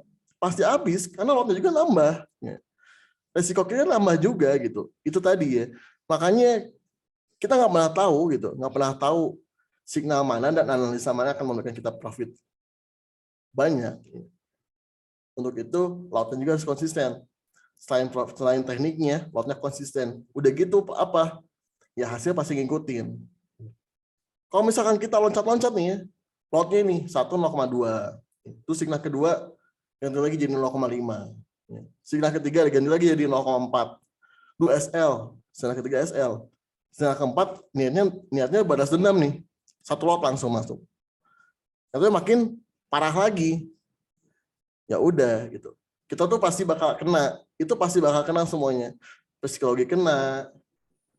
Lalu ya jadi trading pun kacau. Ya. Itu pasti dan ya banyak orang yang seperti itu gitu ya. Kita udah overconfidence, udah ngerasa analisanya mantep banget, udah semua indikator valid, lotnya digedein gitu. Kalau yang ketiga, apa yang membuat yakin teknik konsisten dan lot konsisten bisa menghasilkan profit yang konsisten. Ya. Itu adalah begini hitungannya. Kalau misalkan kita sesuai, contohnya risk reward kita ya, hitungnya risk reward. Nah, teknik A, MA, moving average ya, moving average, kita pakai risk rewardnya 1/2. 1/2. Terus yang kedua ada masuk lagi di setupnya nih. Ya. Setupnya ada masuk lagi. Kita pakai risk rewardnya 1/1. Nah yang ketiga ada masuk lagi nih, sesuai setupnya. Risk rewardnya 1/2. Nggak taunya apa? Yang ketiga malah SL. Ya. Kita di situ udah kelihatan nih. Signal 1, 2, kita udah dapat reward 3. Yang ketiga, 1 risknya. SL ya. Gitu. Jadi gimana? Kita masih dapat 2. 2 ini kalau misalnya dikalikan, contoh lah, 2 ini pipnya lumayan ya. Pipnya 50-an lah, contohnya. 50 dikalikan 0,1 aja ya. Lot paling kecil akun standar. 50 pipan kali 2 berarti 100 kan. Terus dikalikan 0,1 lot paling kecil standar. Artinya $100. $100 sehari itu udah cukup banget ya. Tergantung kita siapa dan kita tradingnya berapa. Tapi menurut saya untuk kalangan Indonesia ya, trader Indonesia, $100 per hari itu udah cukup banget. Ya. Dapat $100 1 juta udah gitu apa? Ya udah. Next day masuk lagi. Nggak usah overtrade juga, nggak usah ya. Aduh ada momen lagi. Belum tentu open yang keempat itu bisa jadi profit. Ini bukan apa tapi pengalaman. Belum tentu yang keempat tuh bisa ngasih profit juga gitu. Kebanyakan apa? Yang keempat malah bikin habis profit 1-2-nya. Itu bisa kayak gitu loh. Makanya target harian. Ya. Target harian itu perlu banget. Ketika kita udah cukup, ya udah beresin aja gitu loh. Jadi profit konsisten itu bukan masalah teknik, bukan. Menurut saya adalah bukan seberapa bagusnya teknik itu juga, enggak. Teknik yang bagus itu banyak banget, teknik yang rumit itu banyak banget. Tapi permasalahan adalah di kita sendiri nih.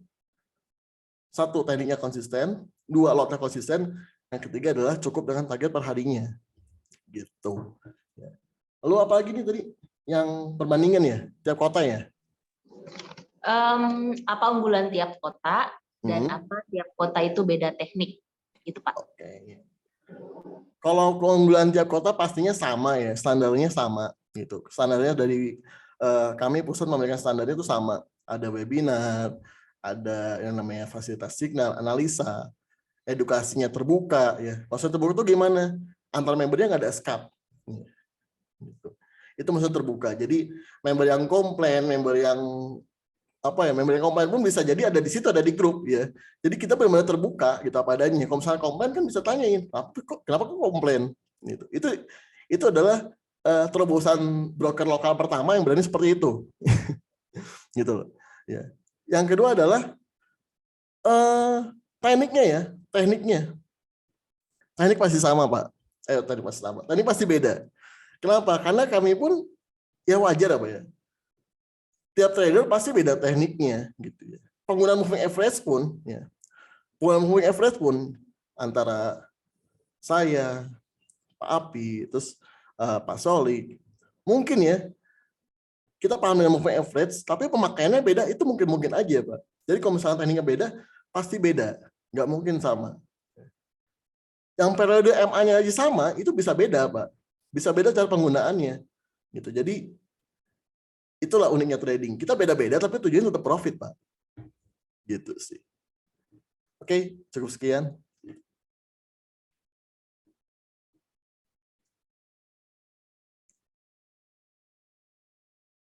Halo? Caca. Oke, baik. Terima kasih untuk Bapak Sonson. Mungkin ini berhubungan lagi nih. Pertanyaan selanjutnya berhubungan lagi dengan materi dari Bapak Master Sonson. Boleh. Itu ini ada pertanyaan. Ada pertanyaan Pak, seperti yang dikatakan kalau trading itu praktis, terlihat mudah, tapi walaupun terlihat mudah, tetap saja orang yang buta akan trading butuh mentor dan sharing partner yang baik. Apakah semua cabang menyediakan hal tersebut? Dan bagaimana untuk orang yang ingin trading namun sudah mendengar isu kalau broker lokal banyak yang jelek? Bisa dijawab Pak untuk pertanyaannya? Oke. Kita bahas dulu coba dari broker lokal dulu ya. Broker lokal banyak yang jelek. Misalnya udah mau gabung di Dimex tapi di Dimex lokal mundur ya. Contohnya seperti itu. Sebetulnya yang menurut saya pribadi, kita MC itu bukan salah brokernya loh. Ingat ya. Brokernya bisa disalahkan ketika apa? Wedding nggak dibayar. Profit nggak dibayar. Jadi jangan salahkan brokernya Pak Ibu. Bapak Ibu MC itu adalah salah Bapak Ibu. Menurut saya pribadi ya. Karena apa? Pasti biasanya kalau misalnya di broker lokal, pasti MC itu gara-gara apa? Titip uang. Ya, titip uang. Terus nggak ada edukasi. Pasti itu. Kalau misalnya kita bandingkan dengan broker luar pun sama. Apa di broker luar sukses semua tradingnya? Nggak juga kan. Yang MC pun banyak. Terus apa kita bisa salahkan broker luarnya? Wah, broker ini nih. Ya. Broker ini, broker luar, broker A, jelek. Kok jelek? Ya ini saya MC di sana. Padahal kan yang trading itu Bapak Ibu gitu loh. Kenapa nyusahkan brokernya? Gitu. Jadi menurut saya kalau misalkan udah jelek, ya, kalau misalkan jelek enggaknya itu tergantung dari Bapak Ibunya. Kalau misalkan Bapak Ibu, kecuali ya Bapak Ibu nih, waduh saya di Dimex MC ini gini-gini, ya karena edukasinya jelek, terus karena mentornya disuruhnya pakai lotnya gede, 1 lot, 2 lot gitu ya. Itu pasti ya. Menurut saya sih perlu ditanya-tanya nih, karena kami pun emang sudah menstandarkannya, sudah memberikan edukasinya pun bahwa trading itu pakai lot kecil dulu aja, apalagi dalam belajar. Kalau belajar kita selalu menyerahkan ke akun demonya. Ya. Untuk belajar membuka akun di Dimex itu bukan untuk langsung trading, tapi untuk apa? Untuk ini tadi kita pengen tahu seberapa serius sih ibu bapak pengen belajar trading tuh. Bukan artinya, oke, Bapak mau belajar depo dulu ya segini. Enggak, gitu. Itu hanya sebagai syarat administrasinya aja. Gitu. Sedang untuk trading, yaitu nunggu kesiapan Bapak Ibunya. Kalau misalkan Bapak Ibu udah siap dengan akun real, maka kita juga pandu. Gitu. Jangan sampai, kalau kita sih sukanya adalah tukeran password investor, Pak. Biar apa? Karena banyak member juga yang awam untuknya. Biasanya mereka tuh salah lot. Ya. Dari demonya 1 lot, pas pindah ke real, langsung hajar 1 lot juga, nggak sempat diganti. Tapi langsung entry aja, biasanya kayak gitu. Kalau misalnya di Dimex, itu biasa lakukan seperti itu. Jadi tukar akun investor ya dengan masternya gitu. Biasanya untuk apa? Ya untuk melihat juga apa benar sih kita itu open posisi.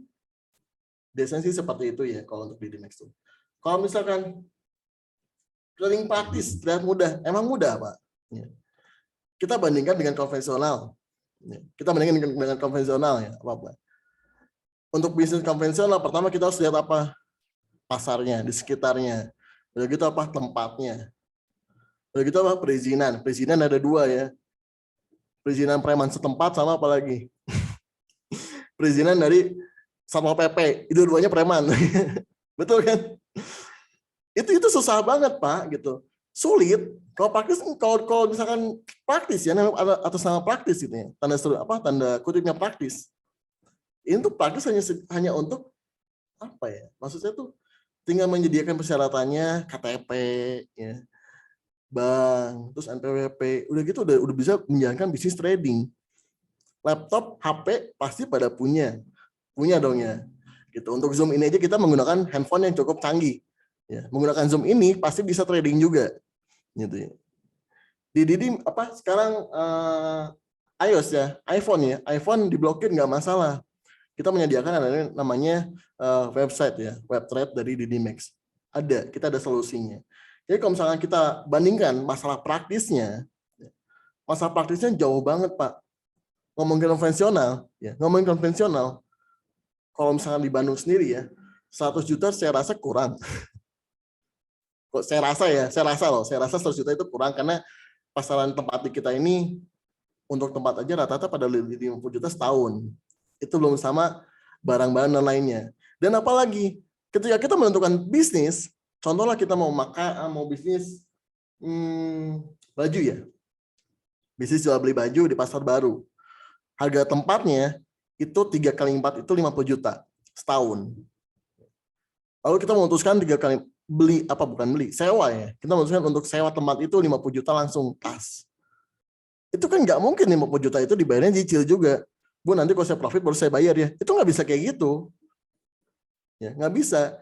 Kalau misalnya kita ngomongin konvensional, ketika kita menentukan bisnis A, ya, kita menentukan bisnis A nih, itu otomatis sudah rugi. Rugi di awal. Mau sewa tempat 50 juta masuk. Apa yakin balik modal? Saya rasa belum tentu juga. Beda dengan trading forex. Trading forex 100 juta, deposit itu langsung 100% jadi uang. Ya. Langsung 100% jadi uang. Udah gitu apa? Kita tinggal menentukan aja batas resikonya. Oke. Resiko saya tiap transaksinya adalah 1%. Gitu ya. 1% ada $100. Nah, dari $100 ini kita bagi lagi nih. $100 ini maksimalnya adalah 2 peluru untuk 2 peluru ya, atau 2 analisa. Berarti apa kalau 2 analisa? Berarti yang kita bisa hitung lagi nih. 1 kali analisa, 1 kali entry, kita batasi di $50. Gitu. Ya paham sampai sini ya. Gitu. Udah gitu apa? Ya udah. Tinggal artinya apa? Artinya nggak apa ya? Ya uang tuh nggak langsung habis. Nggak kayak apa ya? Nggak kayak orang-orang banyak bilang gitu. Aduh, saya habis 5M trading, habis 10M di trading. Saya suka bingung, itu Bapak bagaimana lotnya gitu. Gitu. Saya suka bingung, kok bisa trading habisnya MM-an. Menurut saya tuh nggak mungkin banget. Ya. Ketika Bapak tahu ilmunya, saya rasa nggak mungkin. Ya. Ketika Bapak tahu ilmunya, saya rasa nggak mungkin bisa sampai habis sampai miliaran. Gitu. Dan apakah butuh mentor yang tepat, jelas ya. Mentor yang tepat itu jelas banget, itu sangat butuh. Jadi kayak kita milih ini deh, kayak bapak mau ngejarin atau mau leskan anaknya. Bapak mau lesin anaknya nih. Nah, Bapak untuk memilih pelatih yang tepat atau guru les yang tepat, Bapak kan biasanya tahu dulu ya. Bapak besok korek-korek dulu. Gitu. Guru ini apa sih prestasinya? Atau misalkan tempat les ini, tempat sekolah les ini apa sih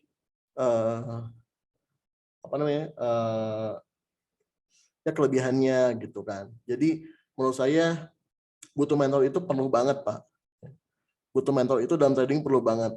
Karena saya juga dulu trading nggak pakai mentor dan sendiri otodidak itu 4 tahun tuh belum bisa ngapa-ngapain, Pak. 4 tahun, 5 tahun belum bisa ngapa-ngapain. Itu serius loh, Pak ya. Tahun 2012-an lah, buta banget. Ya. Dulu tuh cuma ada grup Facebook doang ya. Ada Basecamp, ada banyak Basecamp tuh. Cuman ya sama gitu ya. Udah nyampe Basecampnya pun tetap masing-masing, Pak. Gitu. Jadi komentar itu untuk mempercepat. Ya. Contohnya gini aja, Pak. Kalau misalkan Bapak belajar mobil ya, les mobil, kalau kita les di sekolah pengemudi, itu 10 jam tuh 10 jam ya, 10 jam itu udah bisa dapat udah bisa dapat SIM dan udah bisa paham. Coba bandingin kalau misalnya kita nyetirnya sendiri, belajar nyetirnya itu sendiri, itu pasti lama. Udah gitu apa? Pasti nubruk-nubruk dulu, lecet-lecet dulu ya kan. Nah, adanya mentor itu untuk mempercepat, untuk memberitahu bahwa mana yang salah dan mana yang betul gitu. Begitu sih. Boleh Bu Caca, silahkan. Oke, baik. Terima kasih Bapak Master Sonson. Jadi ada beberapa lagi nih pertanyaan, tapi mungkin untuk pertanyaan-pertanyaan selanjutnya mungkin dapat menghubungi para mentor ya. Jadi untuk para master bisa dimasukkan saja Pak untuk nomor HP-nya masing-masing dari Didimex Bandung, Didimex Jogja, sama Didimex Makassar. Silahkan memasukkan nomor kontaknya, dan untuk pertanyaan-pertanyaan yang belum bisa kami jawab, bisa langsung ditanyakan oleh para master ya. Oke. Jadi untuk para master, silahkan untuk memasukkan nomor HP-nya masing-masing. Jadi kalau misalnya ada pertanyaan-pertanyaan lagi nih dari para peserta webinar ini, bisa langsung ditanyakan. Nah, Bapak Master Sonson sudah dari Didimex Bandung udah memasukkan nomor HP-nya. Terus untuk Bapak Master Solik juga, Bapak Master Supri dari Makassar juga silahkan Pak. Karena ada beberapa juga pertanyaan yang khusus untuk ada untuk Bapak Master Solik, ada untuk Didimex Makassar juga. Oke. Mungkin untuk Bapak Master Sapri selaku Didimex Makassar untuk memasukkan nomor HP-nya, Coach. Oke, terima kasih untuk para master-master yang ganteng-ganteng ini. Jadi untuk sesi tanya jawabnya udah selesai ya untuk para partisipan. Terima kasih untuk Bapak Master Sonson selaku Didimex Bandung, Bapak Master Solik dari Didimex Yogyakarta, dan Bapak Master Sapri dari Didimex Makassar. Siap, Dan Bosku. seluruh partisipan yang telah bergabung di live Zoom webinar kami, terima kasih banyak untuk meluangkan waktunya pada malam hari ini. Sekian dari kami. Wabillahi taufiq wal hidayah. Assalamualaikum warahmatullahi wabarakatuh dan selamat malam. Waalaikumsalam warahmatullahi wabarakatuh. Terima kasih ya, Pak. Terima kasih Bu Caca. Mantap mentok.